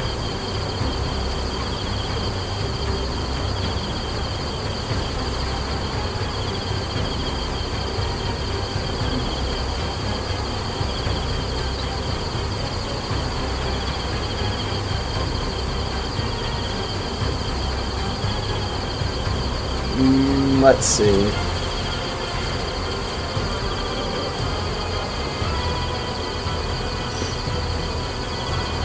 I think we just need. We know the numbers, but we just need Joe and Priv in the initiative tracker, because I don't see them. Really? I was just doing them. I see myself, Balgar, burrowing insects, and missing. Hi. I was just doing them. Hold on. And I was also messing with the names. The thing was being weird. Fergie, if you have. Oh, there's Joe. Oh, there they are. Never mind. Just kidding. They Yeah. popped up. They popped up because I was adding them earlier, and something was being weird with Owlbear. Alright. So, top of the order, Entropia, what do you do as these beautiful, glittering, blue scale beetles just start swarming out of the wall to the party? She's going to, I guess. Well, how far away are we from the cart? About, 20 feet. Okay. So I'll use my movement to get to the cart. Alright. Oh, darling, do we have anything in the cart that we can scare off some bugs? Maybe a torch. He looks down and he just pulls out a lantern and pulls out a tinderbox and he starts to try to light it. Yeah. So basically, I'll be using the rest of. I guess I will. Yeah, I'll wait until my next turn before I'm running back with possibly a torch. Yeah. Belgar, it's your turn. Never got that Spirit Guardians. A bunch of insects flying around me, I'm gonna have something flying at them. That'll be a 3rd level Spirit Guardians. Alright. So, yeah, bugs are so wise. They're so wise, guys. But yeah, they need that wisdom saving throw.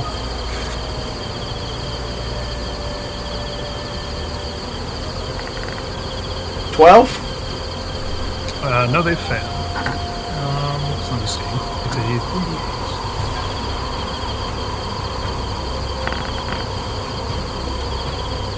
It's a 16 points of damage initially.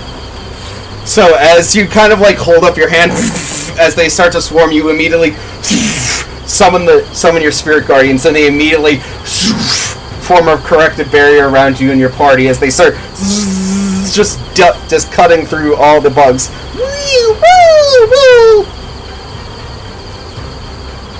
Alright, they did a number to them. The insects, however, will get an attack, and they will do ravenous bites on Jocasta, Nassim, Kriv, and Belgar.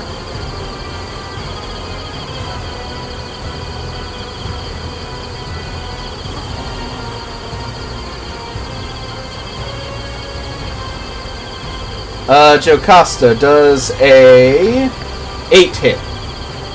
No. Alright. Nassim does a natural 1 hit. No.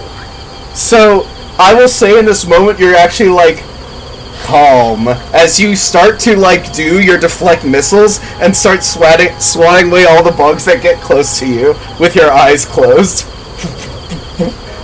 Okay, if I'm using... No, you don't use a key point, but you're, like, basically using your like, deflect missile moves. You're using your... Throwing it back requires a key point. If Yeah. you're just deflecting it, it doesn't cost anything. Yeah. You're basically You're fine. grabbing and crushing these bugs out of the air. Kriv does a... Okay, but that did take my reaction. Okay. another natural 1. The bugs are doing great. Kriv, you're just like, get away! Just smacking them.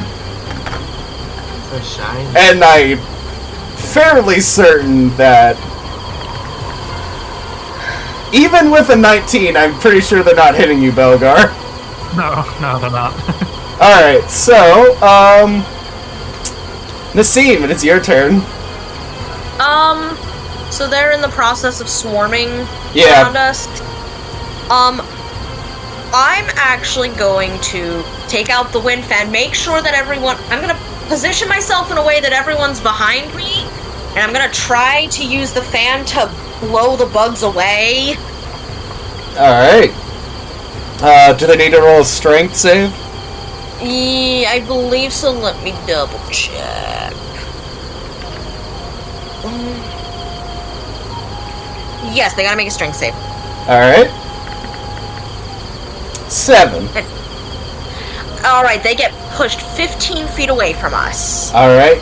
So, for the sake of simplicity, as you blow the wind, and suddenly the entire swarm is just backed like bugs on a windshield against the stone wall. And you guys are out of combat. Just looks at the fan, looks at Belgar. I fucking love this thing. It's a great gift, isn't it? It's a wonderful gift. That's why I said I love it. Looks like we don't need the Here. torch, darling. Just as soon as he gets it lit. Wow. Points to the imagine- now splattered wall. Are there any other carapaces left intact that I could... Oh yeah, Actually, yeah, I was also gonna want to take some of the carapaces. there's actually a fair number that look like they were... The ones that looked like they were, like, munched on by, Belgar's spiritual guardians. Yep. They're just all around me. So yeah, just But no. roll me, survival checks to, like, gather up as many of the shells as possible. Yeah, because I've got an idea. Survival, you said? Yes. Okay. You're basically picking through, like, the underbrush and all that and just... I rolled a 7.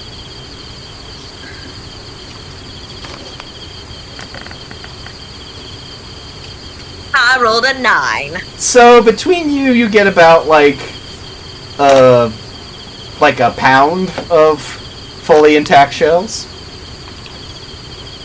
You take half, I take half? Sounds good. Awesome. I have an idea. The idea is fashion. Fashion? With bugs? I mean, I've heard of the drow down in the Underdark dress up in bugs, but...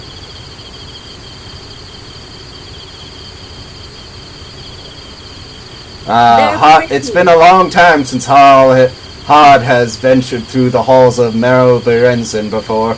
Or since.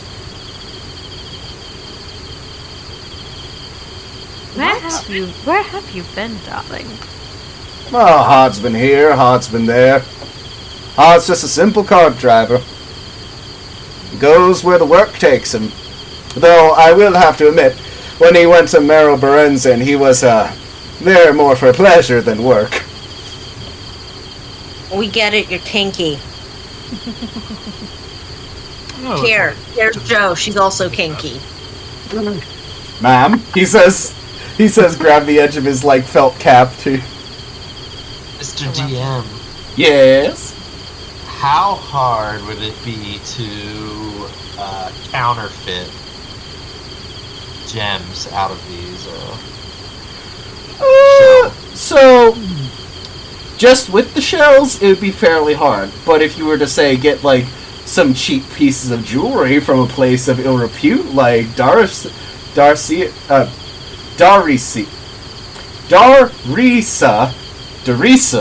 There you go. You're doing great, sweetie. Yeah, if you were to get a place, like, some cheap costume jewelry and embed those, they might be able to fool at least the foolish, which is usually who you try to sell to with fancy jewelry. Yep. Very good. Good to know. I'm gonna let Entropia in on the little scheme. So I figured she's pretty good at forging stuff. That might require more of like a jewelry making kit, which I do not have proficiency, nor do I have in possession. I mean, we could possibly make it work. I can get hold of a kit. We'll see. We'll think on it. We'll workshop it. I mean, it wouldn't be too hard to encase those shells in glass and make it look like a gem. That is also an option, but you need a forge Man, to do that. if you guys are looking for glass blowers, the finest glass blowers in all of Exandria can be found in Ankarel. Hi. Hello? She's part of that particular family. Hod wasn't born yesterday. Hod knows all of them are fire genasi. Hi, I'm the bastard. A hi, bastard. Hod still doesn't see how this has anything to do with this. Reaches out, pulls out the guild, the letter from basically Dad saying, yes, part of guild. Takes it, flips it open, slowly looks over it as he pulls out his pipe, and you see him produce a small bit of magic to light it.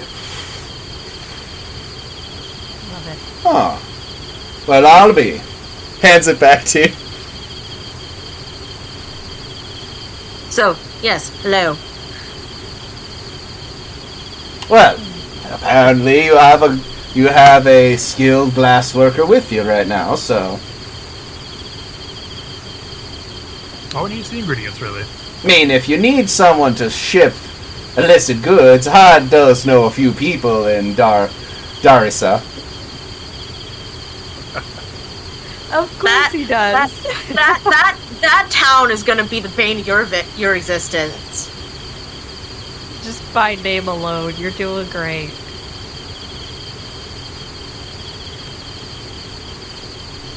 I guess we'll see when we get there. As we are, I'm assuming, are all back in the cart, continuing onward. Mm-hmm. So, as you travel through the night, you eventually will make camp. Who wants to take watch? I'll take a watch. I'll take watch with her. I will take second and third. Alright. I'll take second. So first, second, third. I'll jump So- on third. Alright. Keep it voluntold. Guess I'll study spells until then.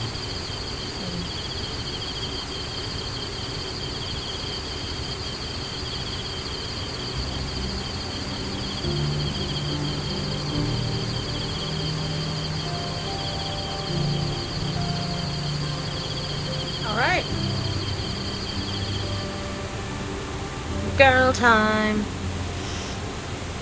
Well, first of all, if y'all could make me perception checks. That's fine.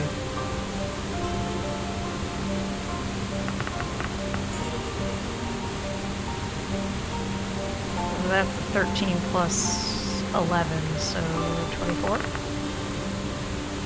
And 19. Both of you hear strange sounds in the distance.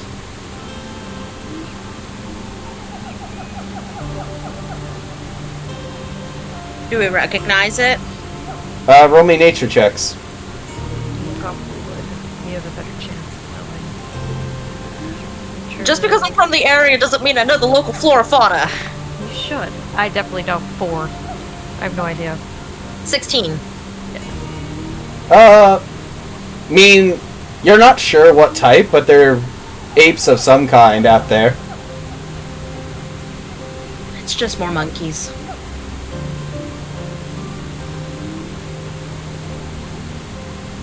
Alright. They're pretty active at night.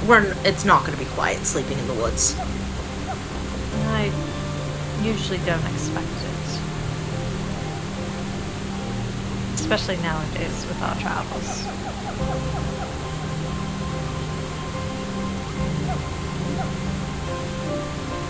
Are you getting excited or nervous returning home? Politely, because people are trying to sleep, she's like, So not thrilled. it's gonna be something.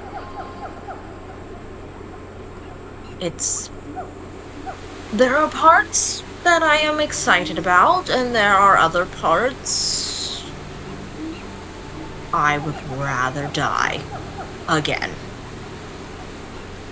Your stepmother? And my brother. Well, one of my brothers. Right.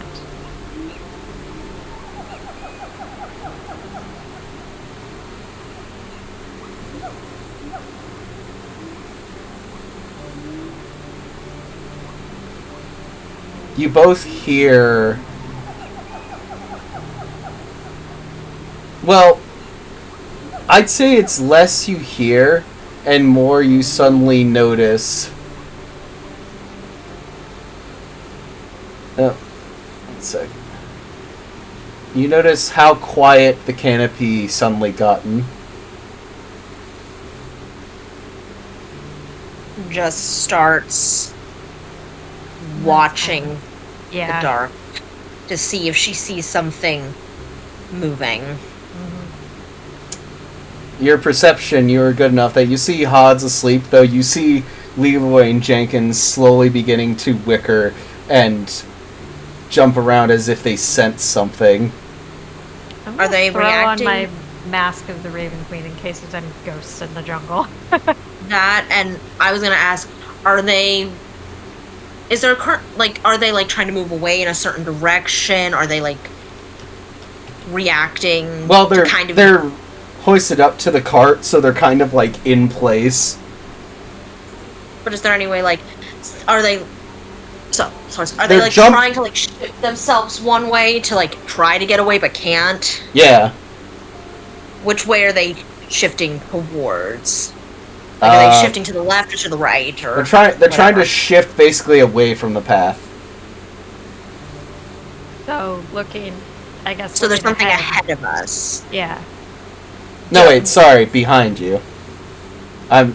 It's hard to describe. It's hard to describe the. Okay. So, do they think something is behind us? Yes. Okay. So it looks that way. We look that way. Well, yeah. Tries to see if can see anything that like behind us on the path. Got the mask on in case there are ghosts.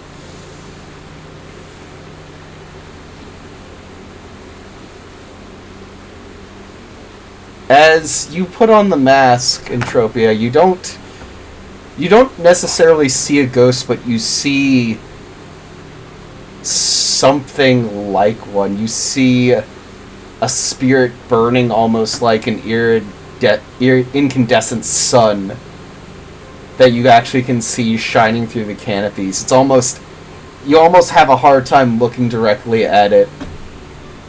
So she can see it, but I can't. Yeah. Okay. But even though you can't see anything, there's a spirit of sorts, and she's talking real low to you, and she'll point to where she sees it. I don't know if you can see it, but I can. At least with this on. Nope, I see nothing. Alright. So Entropia will kind of keep an eye on it.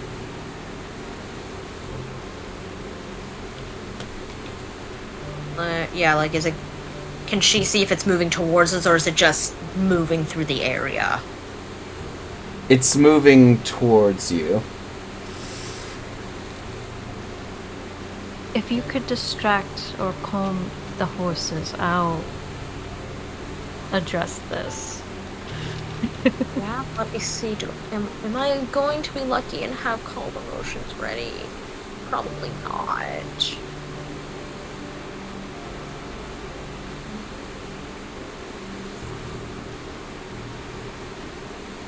No, I don't. Okay, then I'm gonna just try to calm them naturally, like trying to like rub their nuzzles, try to be like shh. Roll me animal handling.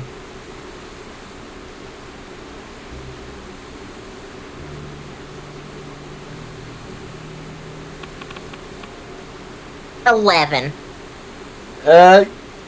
It's a valiant attempt, but they seem Spooked. They're a yeah. little spooked. But it's not worse. It didn't get worse, but it also didn't get better. That's fair. Entropia is gonna walk to the back of the cart. As suddenly out from the green you see a tall, somewhat worse for wear. Like, you see what looks like moss, algae, and certain aspects of sea life that has long since dried out still hangs to his corpse. His ribs are sunken in, and you see what looks like the remains of fish hanging in his pelvic bone. As you see Patral just slowly walking towards it's all of Patral. you. Oh, it's him. Okay. Do I see Petra? Yes, you do. Oh, she. Who currently has the portable hole? Me. She's like. He walks forward towards you, hands out. Kelsey, can you roll me a coin? Yes, I will. I will roll you a coin. The Entropy's like, don't scream. Looking That's what the coin's for! I know. That is a blue. She basically just shoves her fist in her mouth and she is just silently screaming into her fist. Patra?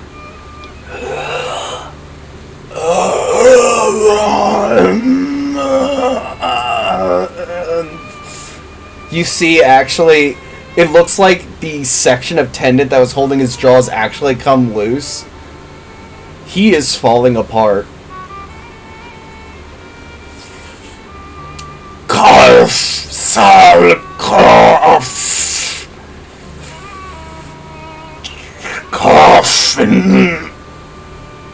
coffin. She rolls out the portable hole. He quickly, climbs in, he finds the coffin, pushes it aside with inhuman strength, falls in, kind of crosses his arms, and you see, even then, the flesh begins to... It doesn't revitalize, but it begins to set itself right as the coffin door seals itself back up.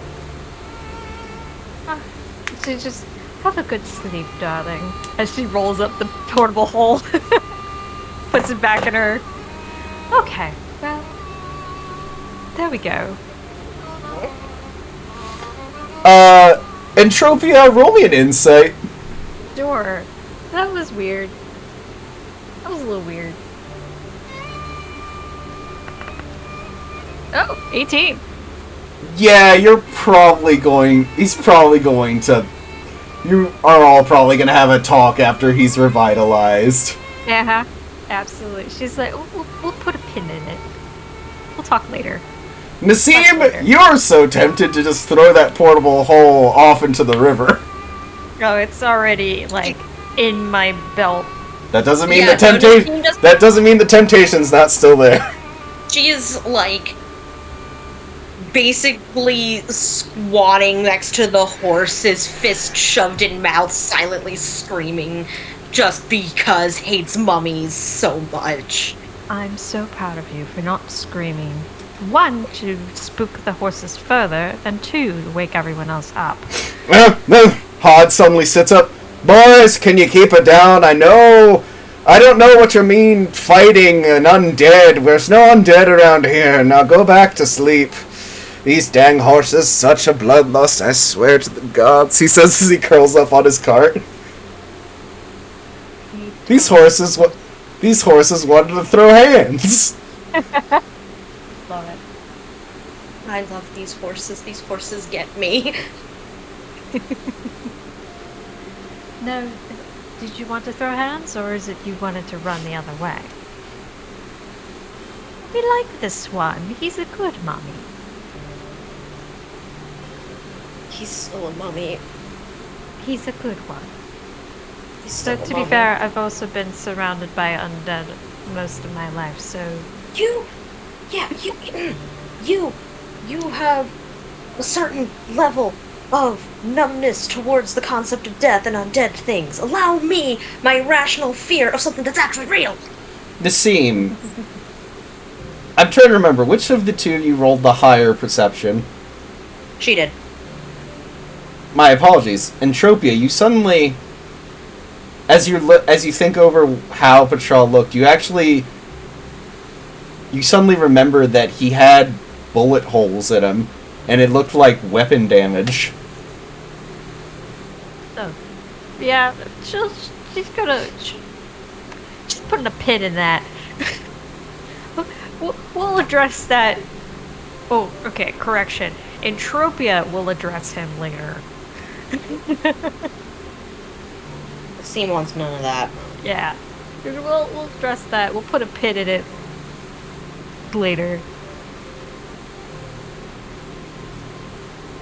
Alright. So, beyond that, not much else happens after first watch. Big time for us. Second watch. Hey, it's us. Nassim does not look okay. You look like you've seen a ghost, Nazim. Petra's back. Oh. I love that funky guy. I know you don't. That's okay. And she pats Nassim on the face. I don't think I can reach the top of her head. Don't patronize. I'm going to bed. I'm not patronizing. I'm saying you're a delight. Have a good sleep, little one. Yes, well. At least I can sleep soundly knowing my sleep paralysis demon is sleeping too. Strangely comforting in a macabre sort of way. You mean Entropia or the mummy?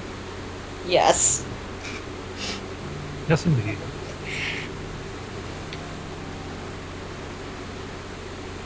Alright, so is there anything you two do while you while you take the second watch.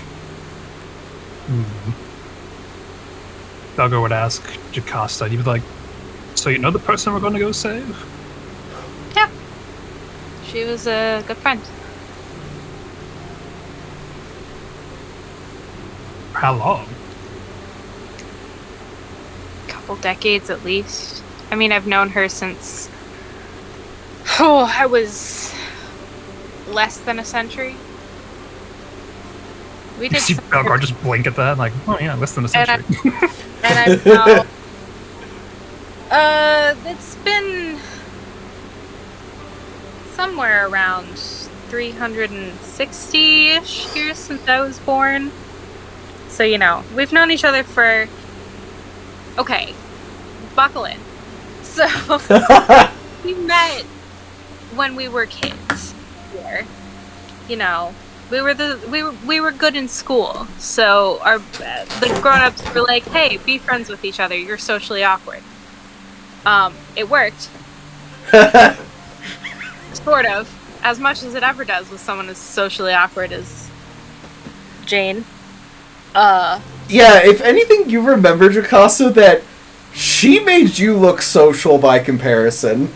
Yeah, she made me look great. That's why I like hanging out with her.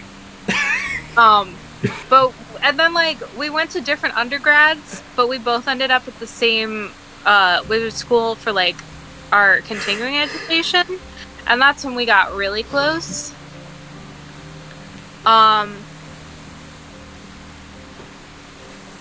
She was friends with my boyfriend, too. We, like, hung out. And then, Nani? and, Nobody else knows this. She was one of the few people that, like, I stayed in touch with to any extent after I left Singorn, so, you know. I brought her here to Marquette, like, 100 years ago. Literally. Okay, but low-key, I just imagine Jocasta, like, leaning up and whispering in Belgar's ear, "None of them will believe you," as you just slowly sit back down. Believe what? I don't know. Like, just everything you dumped. Yeah, you telling so much of the truth all at once. That she info dumped about her past? Yeah, exactly. Like, wow, these hormones are really kicking in early and I'm losing my inhibition without alcohol. Belgar, you decide that it may be prudent to start taking notes on elven pregnancy, seeing as this is way out of your wheelhouse. She also just looks at Belgar and she's like, "You haven't told anyone, have you?" I haven't told anybody. Good. If somebody's read your mind or something else weird has happened, it's not on me. If anyone else in this group can read minds besides Kriv, who doesn't care enough to tell anyone else... Actually, I don't know if he does have detect thoughts. He must. Yeah, if anyone around here can read minds besides Kriv, who doesn't care enough to tell anyone else, even if he did read my mind, I will be forced to kill them. Because that's not fair. Put that beside the other notes I'm writing down at the moment. Don't go into her mind. Bad idea. She's like not even the equivalent of a week along yet. I did the math at one point. It's like 2.6 days for her is 1 day for a human, so she's not even on week 1. Like she's in week 1. So, Belgar, roll me like a nature or animal handling check. Wouldn't this be medicine if we're going about... Oh, no, this is for something completely different. Okay, I was gonna say, I don't think she's quite a creature. She's kind of a creature. She may act like a creature. She's not a creature. Handling man. Really tired. So I need an animal handling check, that's right? Yeah. Okay, let me see. What was my additional... I'm blind, where is it?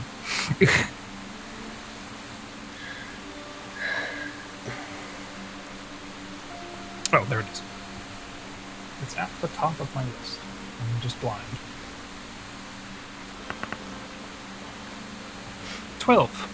So, Belgar, as you're going, you hear the horses, like, Nicker and Winnie, and then there's a sudden moment where you're just like, wait. You notice that the horses aren't sleeping. In fact, you don't ever remember seeing those horses sleep.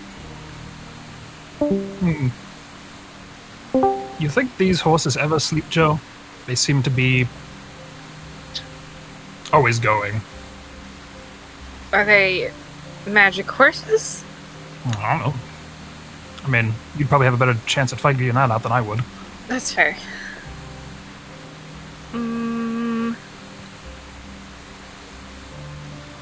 Can I Arcana check the horses? Sure.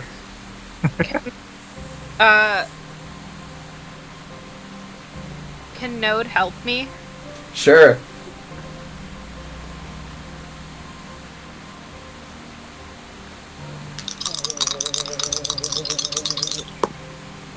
Wow. 18.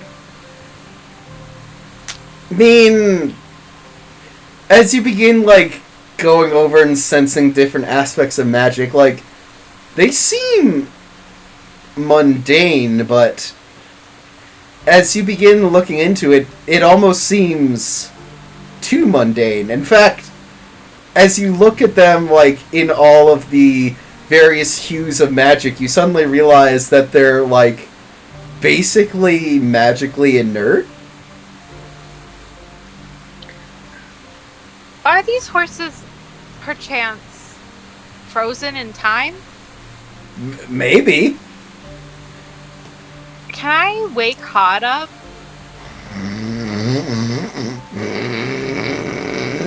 I'll stab if I have to. Sure, make me an attack.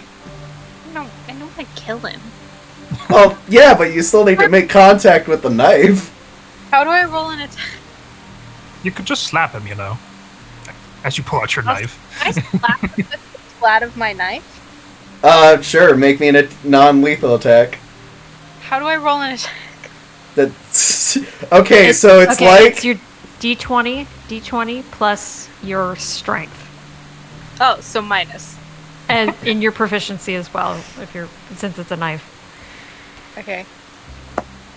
Hodge. 18! Hey! Hod's just snoring away, and as you go, and you're just like... You go to slap, and suddenly his hand comes up and just grabs your arm. He is still asleep, though.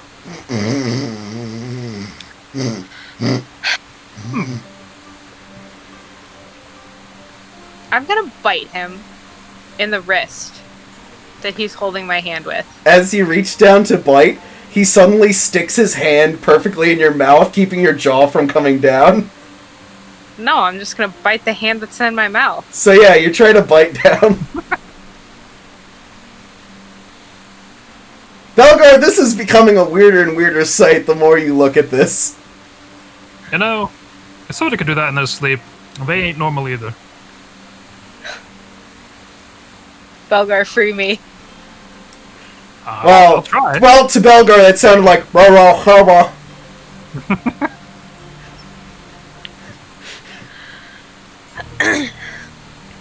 I'll certainly try.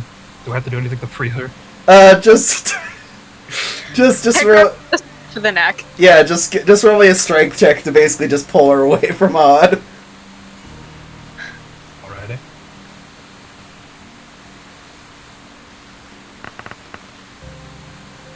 $18. Yeah, you easily pick her up and just pull her away from it. And Hod just goes back to snoring.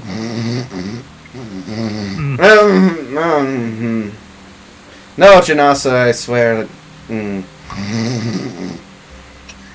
Maybe we should just ask him when he's awake. No. Fine.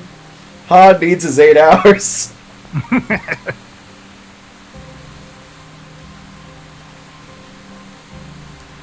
Alright. Beyond that, not much else happens during the watch. Fair enough. But I will say, Belgar, you are more than free to start taking notes on Jocasta. Oh, yes. I mean, you'll have to send me any notes that actually be coherent, but as the DM. It's just like a bunch of random words and phrases like bites? Question mark? Bites craves food. Just a like, there's like a triangle drawing where it's like craves food, bites, feral? Question mark. I said she was a creature, but not that kind of creature. Yeah, you're just like, this is gonna take way more study. Alright. Right away around. Alright, last watch. The wizards. Nice hanging out, Belgar. We don't talk enough. That's true. Well, to do We some- don't have to change that, but it's just an observation. You're cool. Oh, thank you. You're You're welcome. cool too. Aw, thanks. I've always wanted to be a cool mom. But Jilly always thought I was a nerd. Crib, as you're waking up, you swear you hear Jocasta saying something, but in the bleariness of waking up, you're not quite sure what it is, as you just like sit up in your bedroll.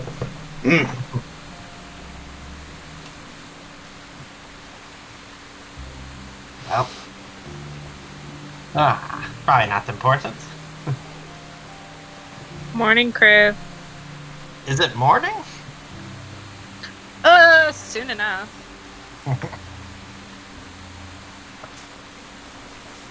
What's up?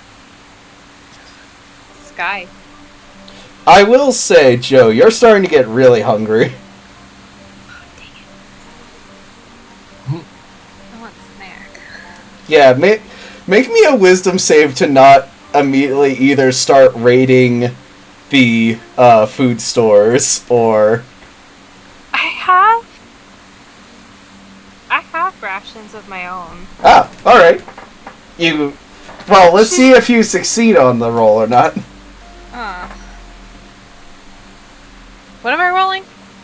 Wisdom save. Oh, I'm good at those. Not good enough. 15. You're hungry, but you manage to, like, you can wait till breakfast. I am demure. I am mindful. Crave, you haven't heard such lies in your life. Yep. I was literally just biting a man. I don't know, man. I'm starving, so I'm gonna eat something. Crib, roll me a perception check. Alright. There's another pixie in our...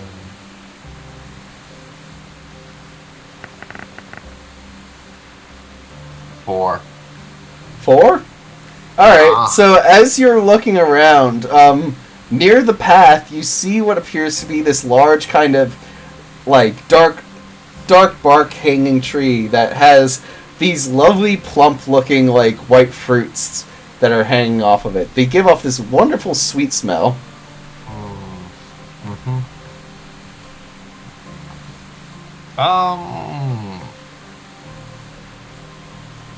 I'm gonna put a pint of oil in the lantern of revealing. Alright. Just kind of scan the area. As you scan the area, you see that, like, you see the tree, it has its fruit and all that such. Up in the top corner, you see what appears to be, like, there's a small nest, like a bird's nest. You see a few old cobwebs throughout the branches. Nothing too out of the ordinary as you scan this tree. Alright. So, douse the lantern. I'll pluck a fruit from the tree. Alright, roll me a nature check.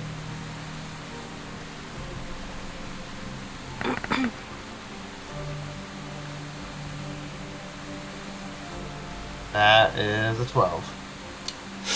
As you look at the fruit, it has this beautiful kind of, like, eggshell white covering, a waxy kind of outer layer, and as you begin to smell it, it's sweet, but there's also this kind of savory spiciness undertone to it. It's actually really, like, smells really good to you. Is it actually edible, though, is the question.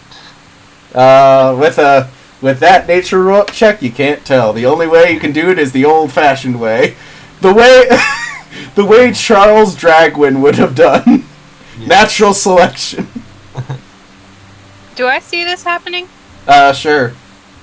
Kriv, would you like to feed it to Herbert? It's safe. He's indestructible. Exactly. Poison. Right, Herbert? As far as I know. So would he even be able to tell if it's poison at that point? I mean, it'll still probably hurt, right? Oh, Maybe. maybe not such a good idea. Well, wait, no, I remember.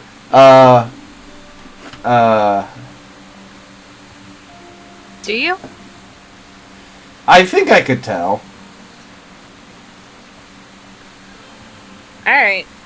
Alright, I'll give him that one. I'll pick more. I just want to take some with us. Alright, so as you pick it, Herbert just takes in. No, don't think it's poison. You see this, like, beautiful, like, kind of almost like a grapefruit pink insides, though the insides look more like an apple. Though with the core, it has a kind of, like, empty pit in the core where the seed would be. And as he does so, there's, like, deep red juices that slowly pour out around his mouth, along with thousands of tiny spiders that slowly crawl across his face as he just, like, eats them.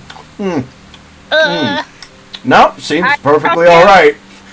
I'm it gonna doesn't- toss him into the fire. What was that for? He says as he slowly crawls out of the fire. You were covered in spiders. I didn't want to hold you, and I wanted to get rid of the I spiders. was? He says, looking around. That's not even Joe. That's just me. That's just added protein in my book. I'm taking these. Yeah, beyond, like, as you bite them, the spiders will come out, but you just start, like, munching away at the spiders. If anything, Kriv, roll me an intelligence check.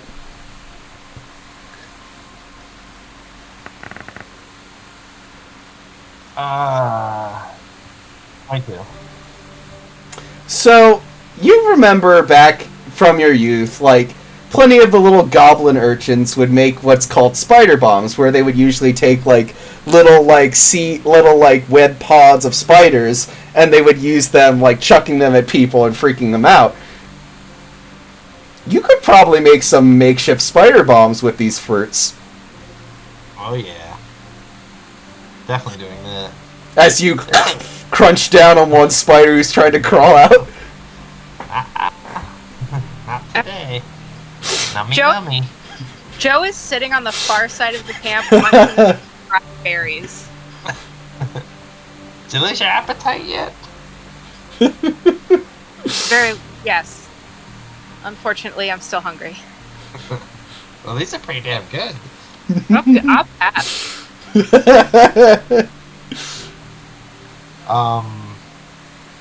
Cool. So, Spider bombs. yeah, mark down 3 spider bombs. Beautiful. Because not all the fruits have the spiders on it. It's actually the way that the fruit matures, like, to pollinate the seeds that the spiders, like, crawl from flower to flower and make their homes inside the fruit. The mother spider goes in there at the end of their life and weaves the web cocoon on the inside, and basically the babies eat the mom. Circle of life. Alright.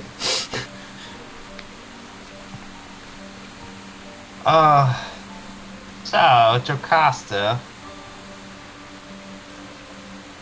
Get that weird feeling about hot at all? Garagog accent. A little He's bit. just speaking gibberish over here. Funny enough, Hod's nose doesn't start bleeding.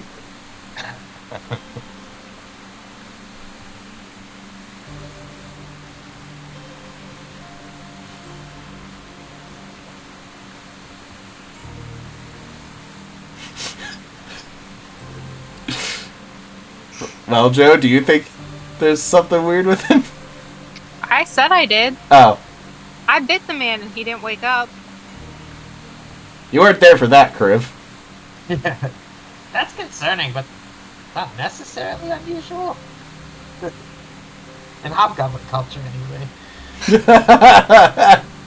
I mean, I wouldn't know if I've ever been bitten and not woken up because if I didn't wake up. You know, maybe it's very difficult to wake people up by biting them. I don't know. A Valenwood falls in the forest and no one's around to hear it. Does it make a sound? Okay, but I love the irony how we're talking about, like, oh, did we, like, we might have been bitten in our sleep and we didn't know. And you know the common meme of was like, you eat, like, 32 spiders every year in your sleep and such. Yeah. Meanwhile, Kriv is just eating spiders from this fruit. Guess we'll never know. I shine the landing and revealing everything.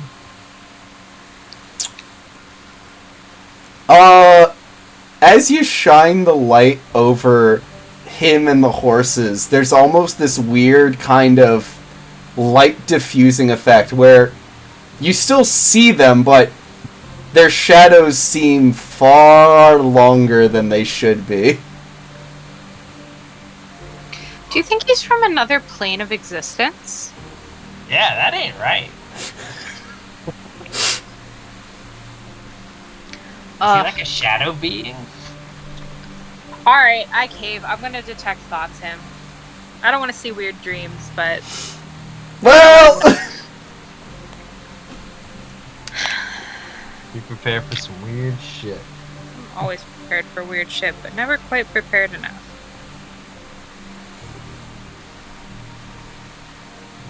So,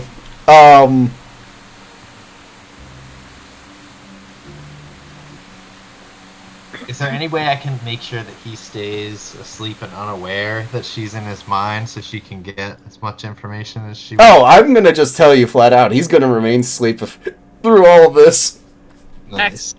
I was gonna say we could smother him and actually knock him out, but...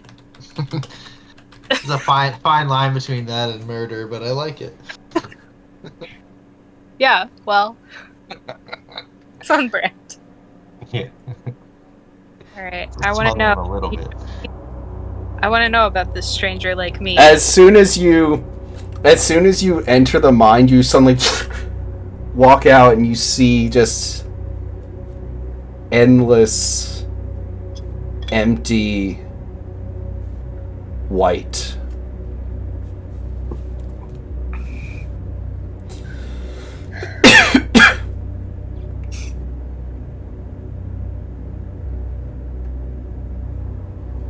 There's no thoughts here. There's no thought. His head's empty.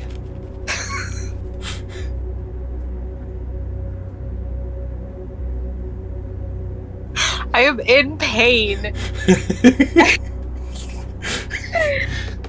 Alright, well... Can I further penetrate his mind? Sure.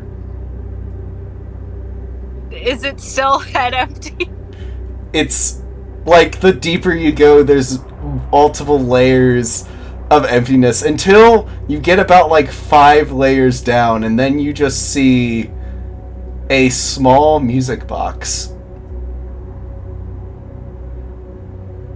Can I open it? As you pick it up and you just slowly open it, there's this small tune that plays. Do do do do do do.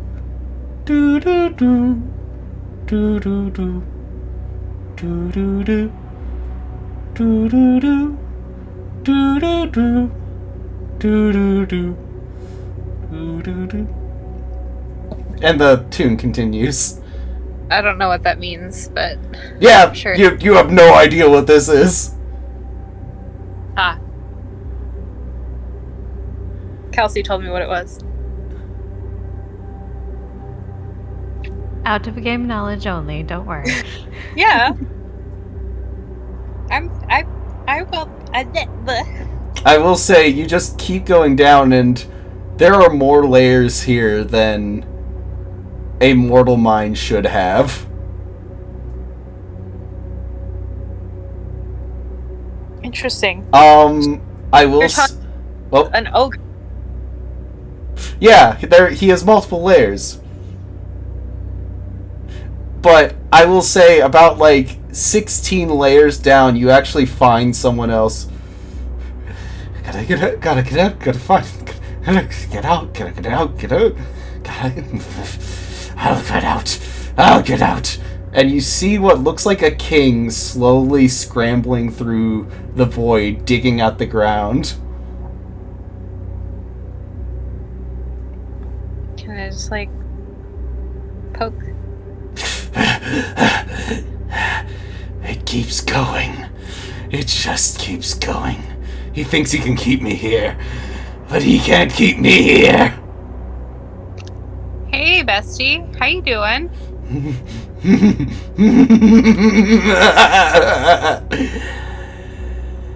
Wow, that's nice. You're real. You're like me. What does this guy look like?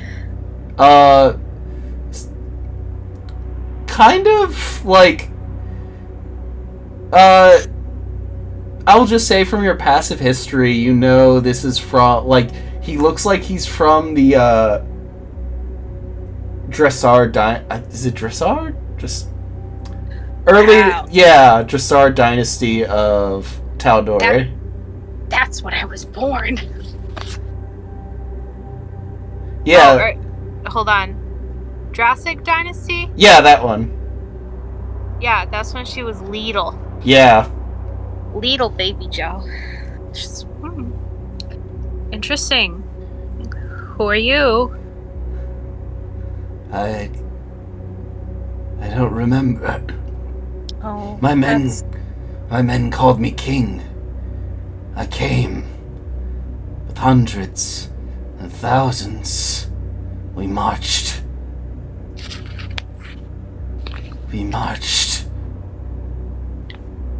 In the Scattered War?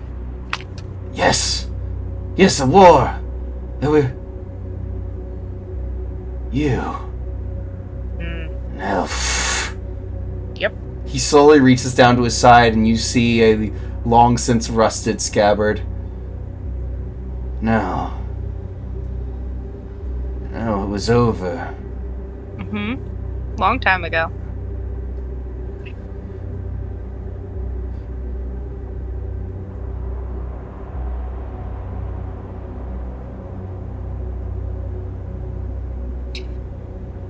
She reach out and put a hand on his shoulder. She's like, when was the last time you slept?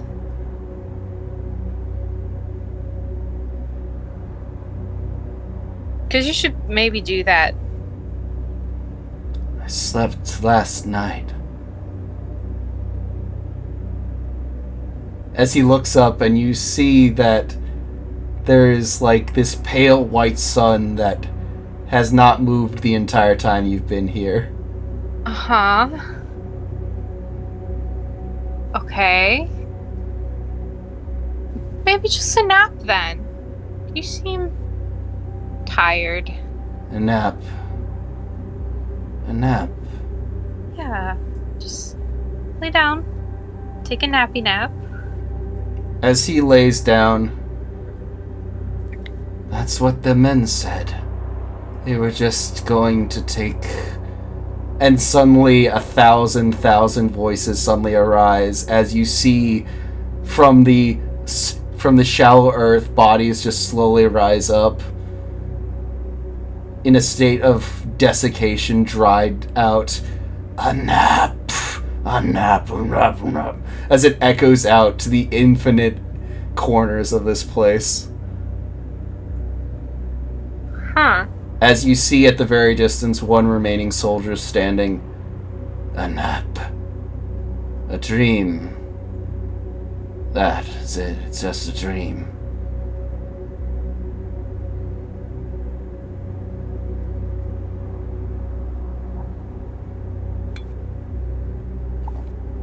Who's that guy? You can't tell. The soldier's too far away. I have this weird feeling that if I start to move closer, he's not going to get any closer. So if I start to move closer, what happens? He doesn't get any closer. Ha. Alright, well. Do you go deeper into his mind? You say that in a way that makes it sound like I shouldn't, but I will. As you go a layer down further, you see what appears to be a small village.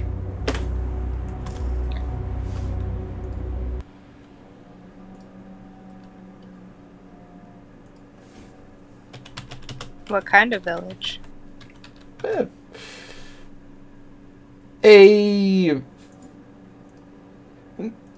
Something that would look provincial in the time of your childhood, at least by human standards.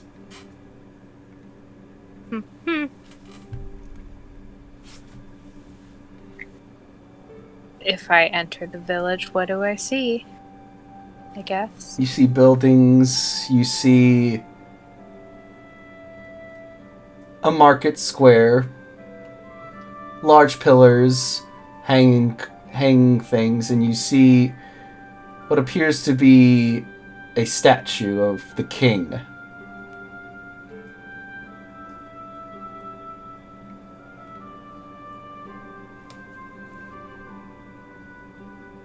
You see letters asking for people to slay monsters, slay things, and above that, to go to war.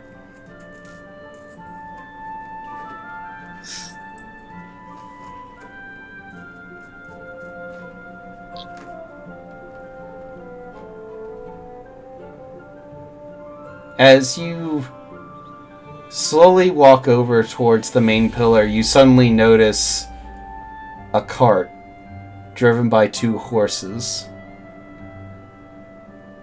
As the horses stare at you. Is it a familiar looking cart and horses? Yes, it is.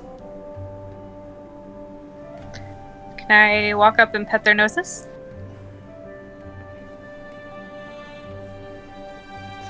As you stand up, you suddenly realize that you can't move forward. You're stuck in a moment. You're stuck in a place. You're stuck turning. World is spinning. This world used to revolve around this place. This used to be your world. This used to be everything. And now it's nothing but a long buried memory. They took that pain from you. They made it so you could keep going.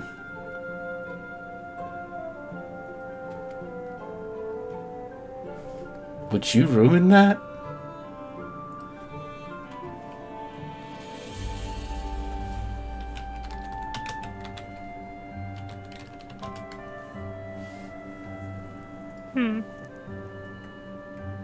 Interesting.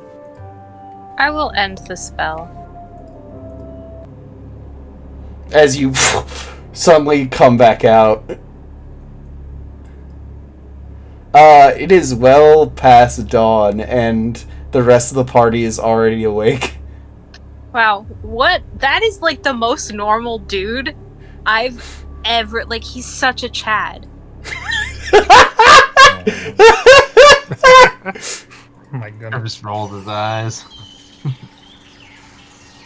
Huh. Yeah, I will just say that Nassim, you're currently leaning over Joe. All of you found her just trancing next to freaking Hod's cart in the middle of the night. We all took turns doing one of these. Are you there? Okay, Nassim, Jack, you've seen Ponyo. She's hovering over you like Ponyo is over Sasuke. Yeah! Basically, completely at a 45-degree slant, face right in yours, feet up in the air. I'm gonna boop her nose. She will dead weight on top of you, purposely. Oh, good. You're finally awake. The boop didn't give it away. Me saying that this guy's a Chad didn't give it away. No. Talking- No, it was hard to tell whether or not you were still tranced, because you've been just trancing right here by the cart all night. Is everything alright? Hod says, coming up, holding some firewood that he's cutting for the next night. I'm gonna pet Nassim's head. I'm gonna just roll off of her. Excellent. Very well. Tosses the firewood into the cart. Well, it went over you already. Nassim, help me up. I'm too old for this. Give me uppies. she will just, like, potato sack drag you into the cart. Rude. My nice new pants are getting dirty. You made this choice. I don't think I did. You can get up yourself. I don't wanna. Belgar, you write in your notes, excessive sleeping, question mark? I was actually thinking the same thing. I did make a meme. I made a meme Oh boy. of Belgar. Yeah, there is a meme in the Discord. Oh, So good. great. It's in the Discord. I put it in the D and memes, but it's also in the Derps Facebook chat. Yeah.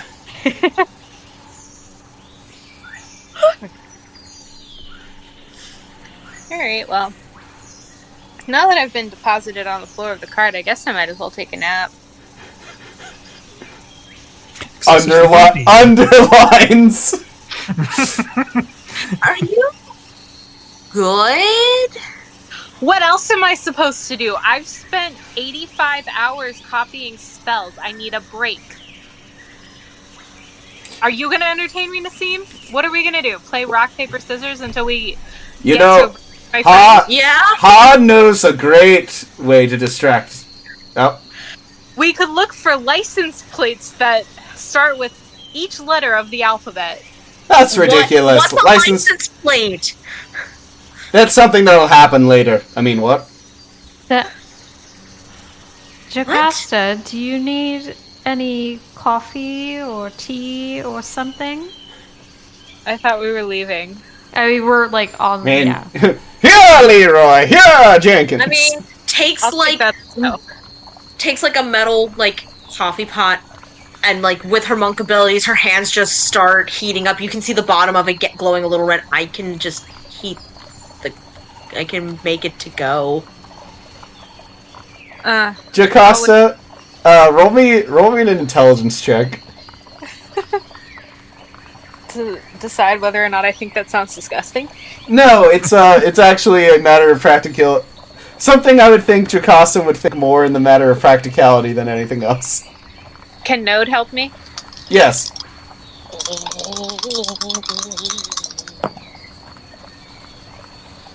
Modified 20. Wait, intelligence? Yeah. So just straight intelligence? Yeah. 15.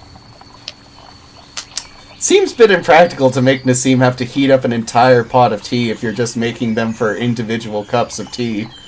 That's what I was thinking. You know, are you gonna drink most of that, Nassim? I mean, I'm gonna heat up the water so people, if they want a drink, can have it. It's enough for all of us. We all drink various forms of flavored water. I mean, isn't every single drink on Alexandria can just be considered flavored water? Not milk. I mean, that's cow-flavored water. Ugh. It's not water, it's milk. It's processed water. I've been turned off the idea of any sort of water for the moment. So, I'm What good. about lactate? What's lactate? That's what milk is. Oh, it's not! You some kind of wizard or something? Hod studied here and there. I'm gonna sit with him because he's the most interesting person in this group. And yes, it's happened. He's the most uninteresting, interesting individual. Joe just like sits next to him. She goes, "So do you have a preference between Lactate and Fairlife?" Depends on Hod's day of the week. Yeah, I've never really been a fan of either, but I do like me some oat milk. Hod doesn't trust oat milk. What's not to trust about oat milk? Hod doesn't see no tits on no nut. First of all, oats are not nuts, my dude. Oh, sorry. I thought you said almond. Why? As he reaches into his ear, just pulls out like a big wad of earwax and just flicks it up. Ew. And, Back there again. oh, sorry. Hod naturally produces it. It's what allows Hod to sleep so soundly throughout the night. And Trophy's looking at him with like this look of concern. Like, that's a lot. Nassim is still heating up water to make coffee because she's not listening to Joe because Joe sounds delirious and sleep deprived, even though she slept instead of tranced. So she obviously needs coffee.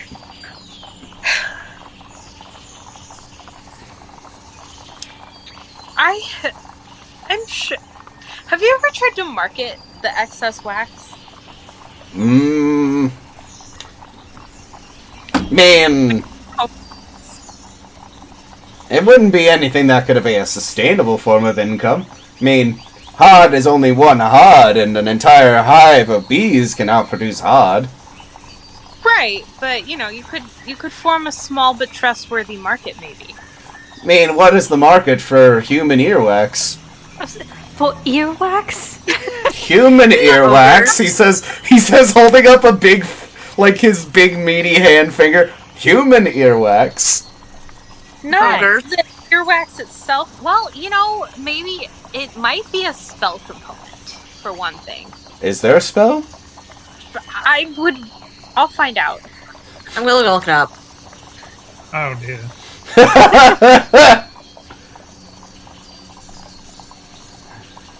So, as y'all are studying the magical components of human earwax, How long does it take for the water to boil over on Steve's hands? She wouldn't let it boil over. but while this is happening, you suddenly see Hod pull up on the reins. As he looks out. Hod, are we here? Are we here? Yeah. They're just up the river there. Just around the river bend. I can take you this far. I can go no further. How far away does it look like? You see the camp literally down the river, like about a few hundred feet away. Okay. That's what we needed. We needed a distance. Like, how far away is it? Alright, So well, why? Joe's gonna like stand up and pat Hod on the head. Go, thank you for your service. Wait here. And hop out of the cart and just start walking towards the camp. We're still gonna be together for a few weeks. I said to wait here.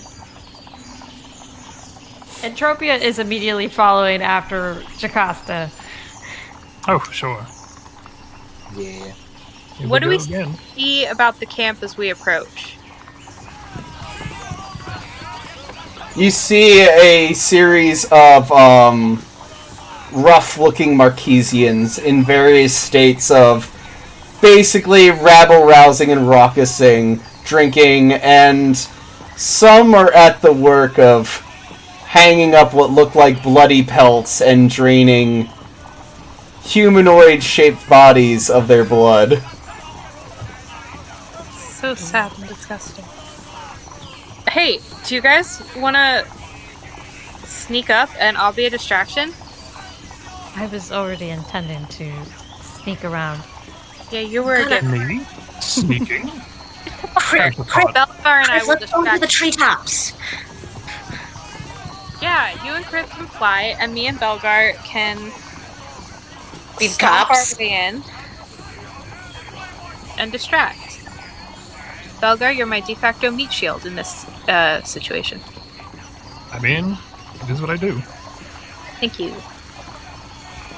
This is why he's one of my favorites. Yeah, Krev and I'll go up into the treetops and be cover fire if this goes tits up. It will. Entropia's already gone.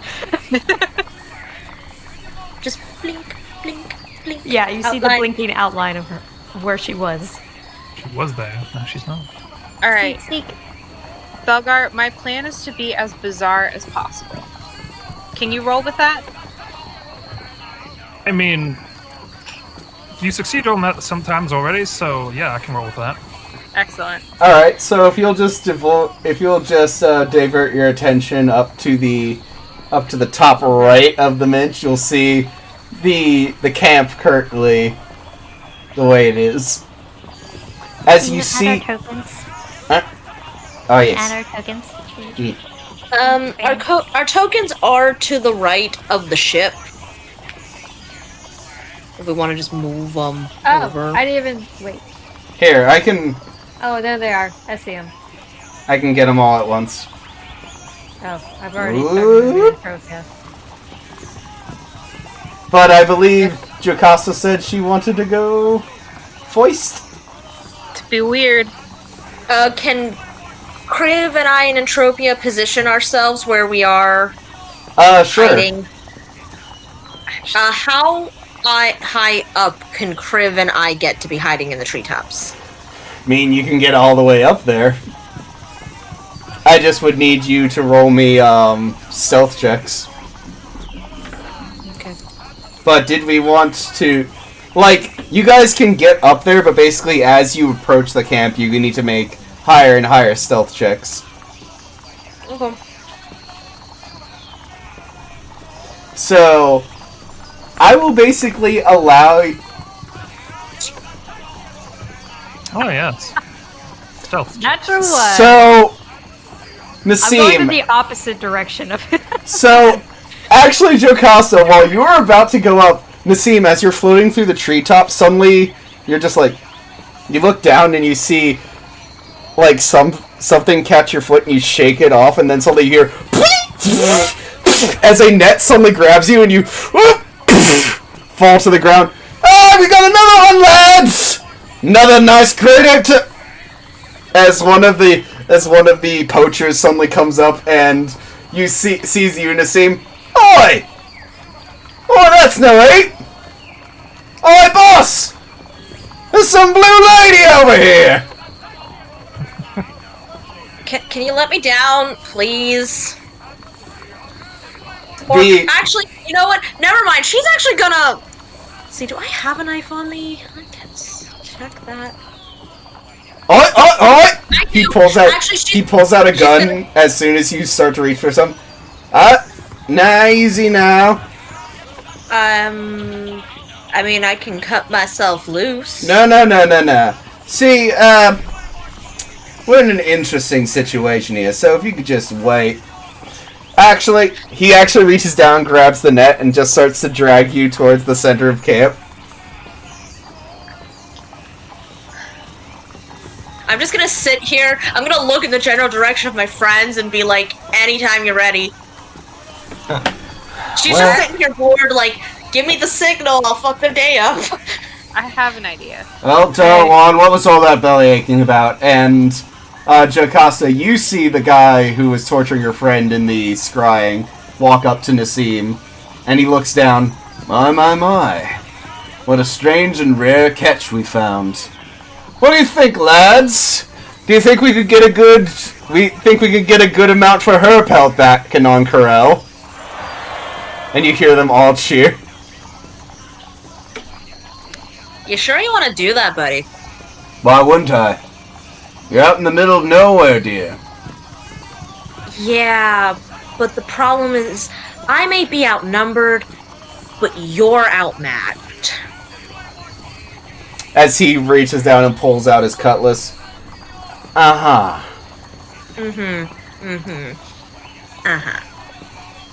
I'm not really all that scared of you. Yes, Entropia? Can I sneak and kill this motherfucker right here. Sure. I will Just say can this she is... stealthily kill him? Well, let's just... I doubt you cannot, not be seen, so... Yeah. So go ahead and roll that attack. Yeah, I will also say, Nassim, you see inside these cages, you see the large, hairy forms of gorillas looking out at you almost with, sympathy at your situation. Is the star symbol the leader? Yes, it is. Do I see a lady that could look like a Jane? At the moment, no. Okay. Natural 20. Yes. Kriv, were you married? You can't remember for a brief second. I don't. Who's Entropia? Who's Entropia? Disappeared. Where's Entropia? Why is They still, Entropia? I mean, that was for the attack, right? That was... Yeah. I believe I know that you was said for it. the stealth, and... You said I asked if you wanted to just roll attack, and you said yes. Yeah. No, I'm saying... Yeah, I was saying that was for everything. So yeah, you stealth up and attack with a fluid grace, as this guy... Well, do you just want to roll damage for shits and giggles? Just This for shits and giggles. This guy is a base level bandit. Amazing. Man's dead. Nice. This man is going to be dead on several levels of existence. Okay, so here's just the dice. 26 times 2. So... He doesn't even make a sound.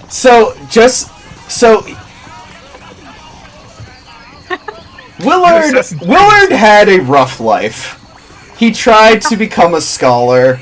He tried so hard, and he fell in with the wrong crew in Ank'Harel. He needed money to pay off his school loans. He made a lot of bad choices, and suddenly he feels better than he's had in a while. That ache in his lower back, he just doesn't feel it anymore. In fact, he doesn't feel anything below his head, as he suddenly blinks as his head slowly dies, as Entropia just holds his severed head as the rest of the body just crumples to the ground silently. You see the head blink a few times before it just slightly starts to scream and then dies in your hand. He's going to drag the headless body into the bushes. But then she's gonna throw the head towards where Nassim is. The head slowly rolls out as the boss just See? I told you I'm not scared of you. There's Yes? something way worse in the woods. Yes, Kriv? While they're distracted, can I make my way over to these two cages over here? Sure. Roll me a stealth check. Alright. Can I give him advantage because I distracted them with the rolling head? Oh, most certainly. Alright. There you go. Thank you. And where are me and Joe and all I was that? gonna use an inspiration, but this is... Where do you want guys just wish to move forward, or are you gonna try to stealth around? I mean, me and Joe were never gonna stealth, so... So you just they're wanna gonna walk. I don't know where Joe is. She's on the map with me. Well, no, in real life. She laid down. Oh, okay. Yeah. Yeah, what do Joe and Belgar want to do while Kriv is stealthing? Badly. I'm gonna save face. Who's within 30 feet of me? You could go in with Joe and Belgar. Oh, Balgar. Yeah. So it becomes a 12. I'd say that's good enough. Their passive perception is 10. No. Perfect. But yeah, Good use. so while he's sneaking, what are Belgar and Joe doing? Bagger would just walk up and point his sword at these guys that got Nazim in a net. The boss suddenly aims his gun. Did you do this? Just release my friend, would you? she's just sitting there, like, looking at Joe and Belgar, being like, "Can I rip the day up?" Willard! As you see the one guy look forward to the head, Willard! You only have 2 payments left on your college loans! No! Such a shame. What a waste of a brilliant mind. So, I will say right now, you're technically in a surprise round, so y'all can do anything and then we'll roll. Like, you guys can all choose to do one thing and then we can roll initiative. Awesome. Alright. I'm gonna open this cage. Try to. Alright.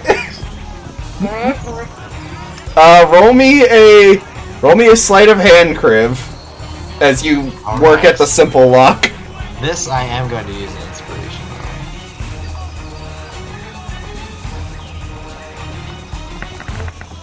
on. Oh yeah. Beautiful. 21. Your wife's skills have rubbed off on you as you just you open up the simple lock by like you just take like a small bit of rock and just kind of bang it on the edge of the lock and it opens up as the girls. I'm gonna use my 6 seconds to say, "Get your revenge, my friend." As a silverback gorilla just comes out and just starts banging on his chest. Okay. I know what I want to do. What do other people want to do? Can I kill another motherfucker? Oh, you most certainly can. I'm going after this guy next.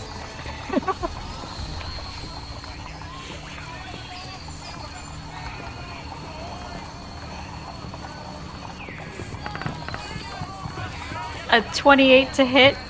Oh, that most certainly hits. This is another surprise since I'm going before him, so this is auto crit. What do you want to do, Joe? I guess I'll join Kriv at the cages and see if I can find Jane to free her. Just gonna put her over there. I'm gonna do the same thing. I'm gonna throw another head. Ah! Alright, so Kriv did his, Entropia did his, Jocasta did hers. Nassim, what do you want to do? Let's see. There are tools. I don't get to use this often. Wait, no, not that one. I don't want to hurt the I don't want to hurt the friends. We're gonna do Spirit Guardians. Very good. Because I don't want to hurt the monkeys.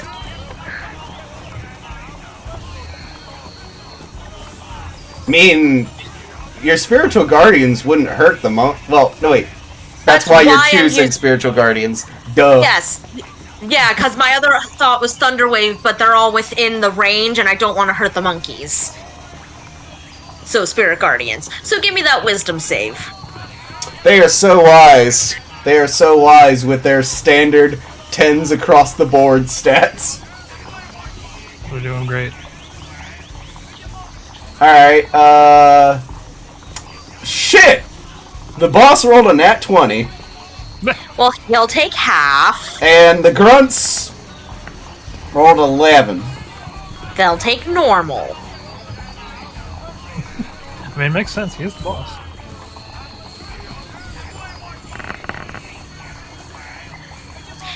So, 9 for him, 18 for them. So, as soon as you're just like, right, you put your hands together and suddenly lightning bursts just thrown out and turn the 2 normal guys to ashes. The guy just quickly like runs back and he's just like, ah, ah, ah. This guy's also within range. So yeah, all of the guys are immediately dead. Except for the boss. Yeah. And for the sake of for the sake of narrative, I say you will drop it as Kriv, as you see a large silverback gorilla slowly walk up next to you, Nassim. Hi, buddy. Save me! Save me, please! No. Nope. You could have been nice. Save me! As the gorilla grabs him by the leg. As the guy is dragged off into the jungle, followed... I assume y'all opened up... I assume Entropia, you snuck over here and opened up the cage. Yep. As the rest of the troop rides off and you hear his screams just slowly die away as he's dragged off into the jungle, never to be seen or heard from again. I'm gonna cut myself out of the net with my knife. Did Joe find her friend? Yes, Joe, as you started looking around in this, more run-down, tent, you see her gagged and kind of, cut up as she slowly, opens up and she's like...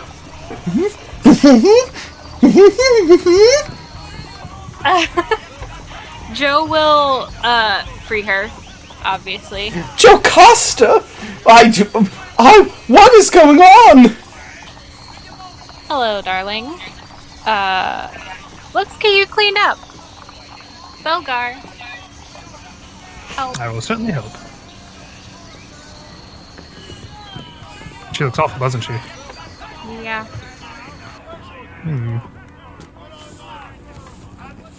I'll definitely heal her to full whatever it needs. As you eventually find Jane Allgood, a prominent-looking high elf. She kind of has ash blonde hair done up in a nice, neat top bun kind of thing. She has sensible-looking travel leathers on currently. Trousers, high boots. Though they look a bit worse for wear. There's some burn marks on them. There's some cuts. There's some rougher edges to it. But she still has this kind of prim and proper look to it. And she's just oh well, thank you. She looks up at Belgar and she's just And she kind of looks down at the ground. Thank you everyone for saving me and my friends. Oh, they ran off. Where's Gerald? You're friends with the monkeys. They are great apes, and they should be treated as such.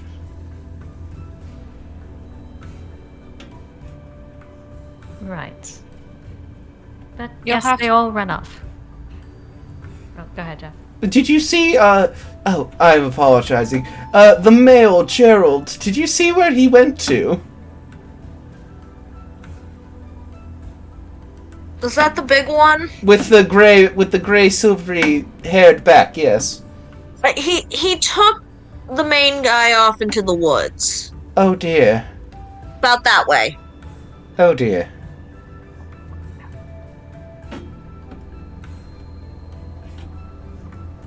Well, that's a shame. She says as she immediately starts going back to cleaning up her tent. Joe, I can see why she was your friend.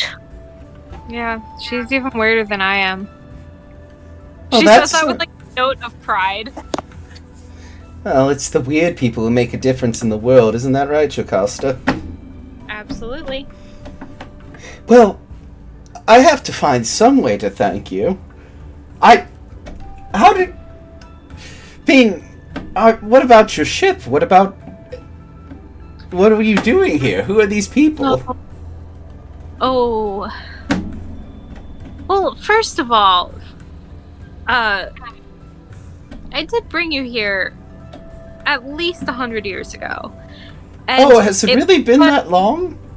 It was a ship full of humans, so Yes, but yeah. forgive me, I'm pretty sure what the standard base human is, as she says, looking up at, these 7 feet of Entropia.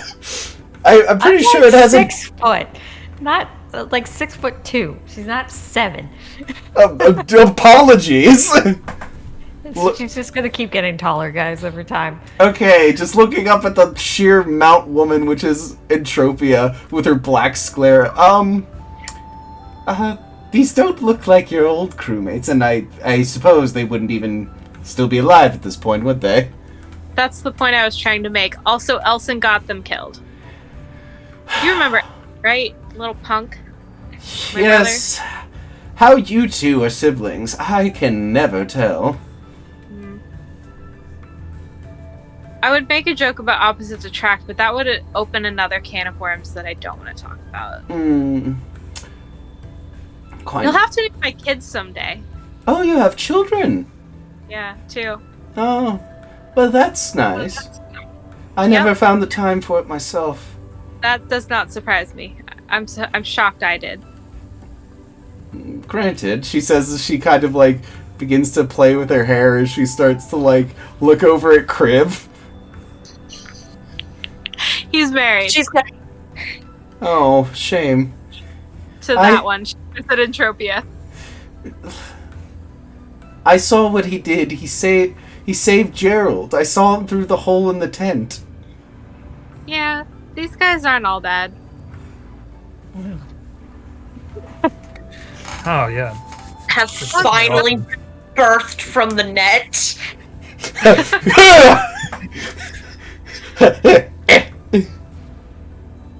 It would have helped you at some point, but Troby was like specifically waiting until like there was just enough struggle, cuts it loose. Kriv, as you eventually float back, Jane is like, is there anything I could do for you, or any way I could help you? No, we just came here to save you. We have work to do. So. Well, there has to be something. Where are you all going? I assume you didn't come all the way here just to save me. You kind of did. We're en route to Ank'Rel. Yes, we found the monkey with the handkerchief. Oh, well, I'm glad Jeanette found you. She's usually quite distractible. I'm gonna give her the handkerchief back.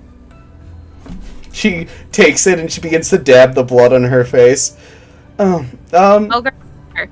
Well, since you were so kind as to save me, I assume you're going towards, Ank'Rel. Yes, so you'll be taking, Darisa. You'll be taking the pass towards the Chirping Oasis, I assume? You're not thinking of crossing the open desert? No, none of us would be that stupid. Looks pointedly at Nassim. I was dehydrated. Because you were in the open desert, darling. Well, I didn't pack enough supplies. I was stupid. Well, What were you saying? I was going to say that I know the place is a bit rough, but I've been building somewhat of a rapport over the past century since coming here. So I have a contact who should at least give you good rates for your food and all that such, and might be able to help you in a smoother crossing of the desert. His name is Orisa.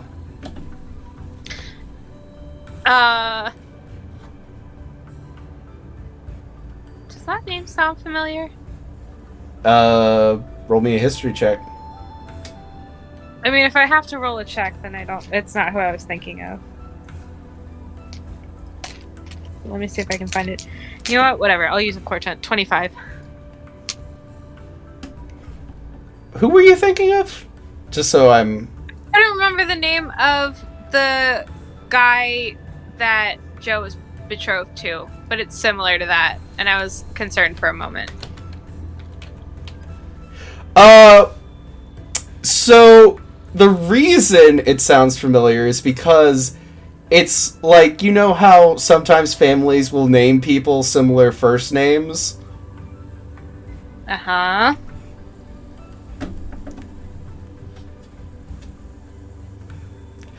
You know that guy is a relative of your betrothed.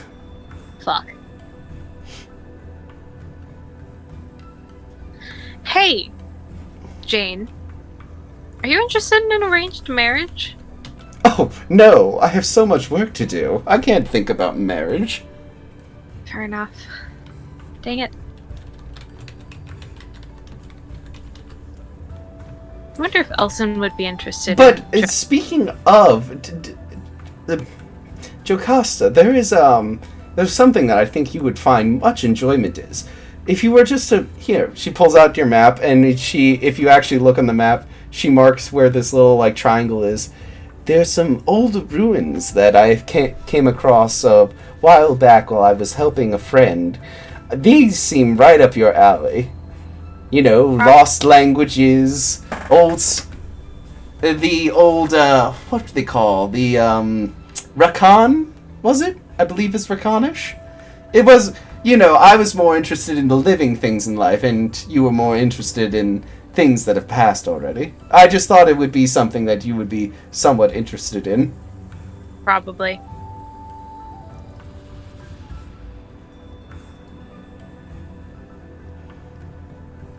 I would give you money, but I currently don't know where it is. They kind of took everything I had. No, it's fine. We're good on money. This is our good deed for the soul for the week. Well, that's good. Right, guys? Yeah. I suppose. Sure. Could I be looting the bodies, as she said? Oh, most certainly. Yes. I would like to loot bodies, please. Alright, well. Investigation? Sure. Yes. That is a 12 plus 12. 24. You find...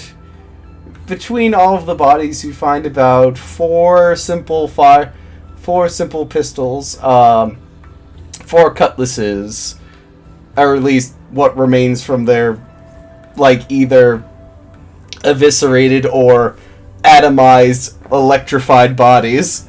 And you find about 50 pieces of gold between all of them. I'll just give that to Belgar to put in the party fund. My money, she says, looking at it. Oh, is this yours? Yes. Yeah, give it back to her. Nonchalantly tosses it to her. Well, thank you. She actually reaches down and she pulls out this massive, diamond ring. Well, this has been more in the way of anything else. You can have it. As she gives you it. Jane, get Yeah. a diamond ring from. Oh, it was part of... It's a long story. There was this guy, and, it didn't quite work out. He gave me that, and I didn't realize that meant that he expected me to marry him, so it was a whole misunderstanding, and honestly, I'm better without it. How much would this Huh? diamond be worth? Oh, easily 500 gold. Hands it to Belgar. Oh, Here, darling. diamond ring. Very nice. You could use it for magic. Joe's distracted now, so what guy? Anyone I knew? Back in Sinkhorn? It wasn't an elf. Are you familiar with the Wyvern Winds? Wow. So interesting. What?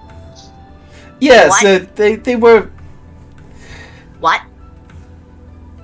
What? We're familiar. Explain. They're currently making my life hell. Oh, are you a whip? Oh. No, they're currently making my life hell. Oh, I'm sorry, because you were an air genasi, I was a bit... They're a rare No. sight to see outside of their, the Silken Squall. No. We are unfortunately acquainted. What did the Wyvernwoods want with you? Not that you're not lovely and a delight and a pleasure to be around, but they usually go for people like the seam. No, not always. I mean, if I had married Dima, my father-in-law was going to be a gnome. That's true. Yes, it was more of a, arranged marriage to one of their well, not arranged. It was a misunderstanding to be married to one of the lesser Wyverns, not one of the main house. Interesting. I believe his name was Aloran? Aloric? Alaric? It's been so long, I've completely forgotten. How long ago was that? Probably 40? 50 years ago, maybe? There's a good chance he's dead. Well, that's a shame. He did have this amazing thing that he did with that silk handkerchief and his tongue, and... Sorry. You saw my face. The look of concern. I was making a similar face. You just can't see mine. Let's say Entropy is making that face. For reference, the two players did deep frowns. But, anyway, again, thank you so much. And, can I at least know your names? Oh yeah, I'll introduce everyone. I'll make sure to credit all of you on my next report as important contributors, especially since you saved my life and my friends. Who are you sending that report to? Well, of course, back to the magical associations back in Singorn. Yeah, don't put me on there. Trouble at home? I just don't really care for my uncle to know where I am. Oh, that's fair. Yeah, you remember. Of course I do. Douchebag. He is quite a douche. You could always use Electra. That's true. If Yeah, let's you give her... Your old pen name from back in college? I'm walking away. Oh, please tell me you have some embarrassing stories of her. She won't tell us anything! Yeah, she was. My lips are sealed, dear. Elf's honor, she says as she draws her fingers across her lips. Curse you for being a good friend. Well, consider me in your debt, and if you ever need anything that is ape or ape adjacent related, I am your girl for the job. Hey, she says as she finger guns at both of. She got that from me. Yes, we did. There's Do you- the influence. Do you want a ride back to Dorisa, or... We She have got- cards. She kind of looks around and then she notices Hod and she's just like, "Oh, Mr. Hod! Oh, yes, I would love a ride back, especially since I'm going to have to probably buy a new tent." We can spot you a ride. Well, I thank you. I won't take up too much space. That'll give us a chance to catch up and gossip about people back home that you probably hear more from than I do. Hmm. You've also been there more recently than me.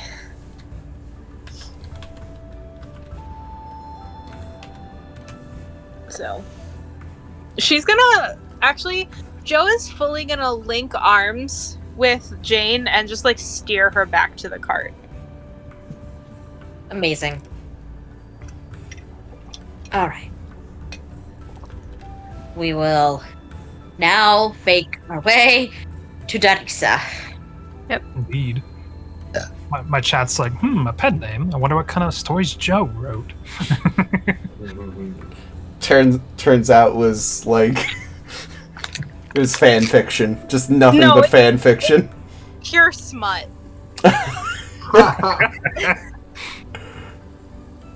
That was DJ's question. I love Yeah, it. definitely. It was like. Do I want to say this out loud? Go ahead. Yes. It was so. At that point, we'll say Joe was very vanilla, but it was super, super kinky. That's why she had to use the pen name. Oh, is it high school fan fiction where it's really bad and unnecessarily horny?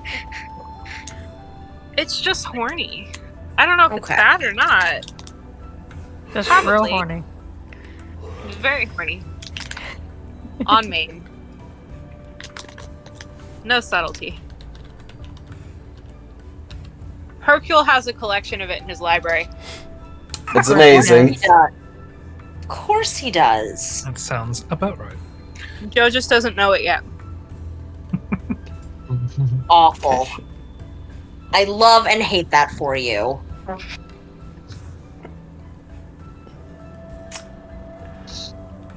I am trying to find.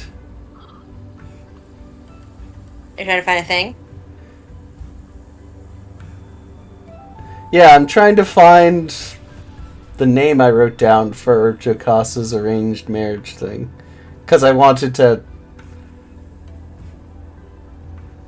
check the spelling and make sure I didn't accidentally use the same name twice. I mean, worst case scenario, it's that name, and it turns out if it is the same name, you could change it later. Or whatever. Alright.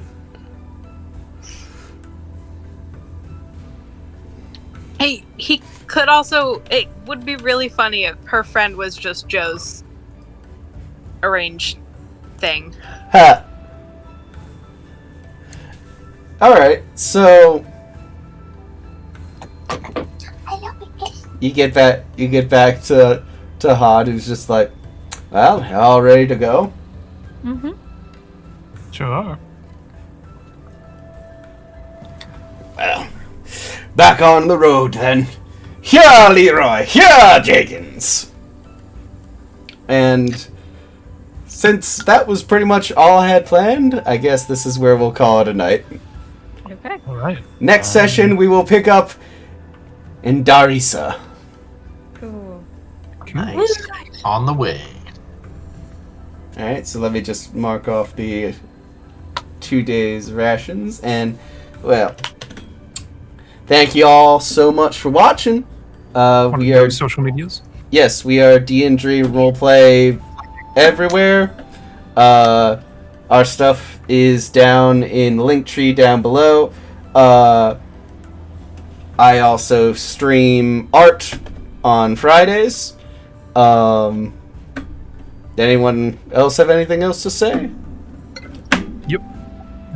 I'll let Entropy go first, though, if she wants to do anything. Oh, Are you streaming it all this week? yeah. I mean, that's the plan. I stream Wednesdays and Fridays in the evenings. Yeah. She is Madam DM. Yeah. Indeed. Other than that, I'll probably be streaming Core Keeper on Tuesday and Thursday, and probably maybe streaming art or another game on Friday. So we'll see. Alright. Well, thank you all so much for watching. Till next time, I'm sorry. No, you're not. Yeah. Alright. Alright. And let us raid out to the Genie Problem on my channel. See what they're up to. They're playing Breachway. Looks like a strategy game. Son of man, son of man, son of man, the time you'll be.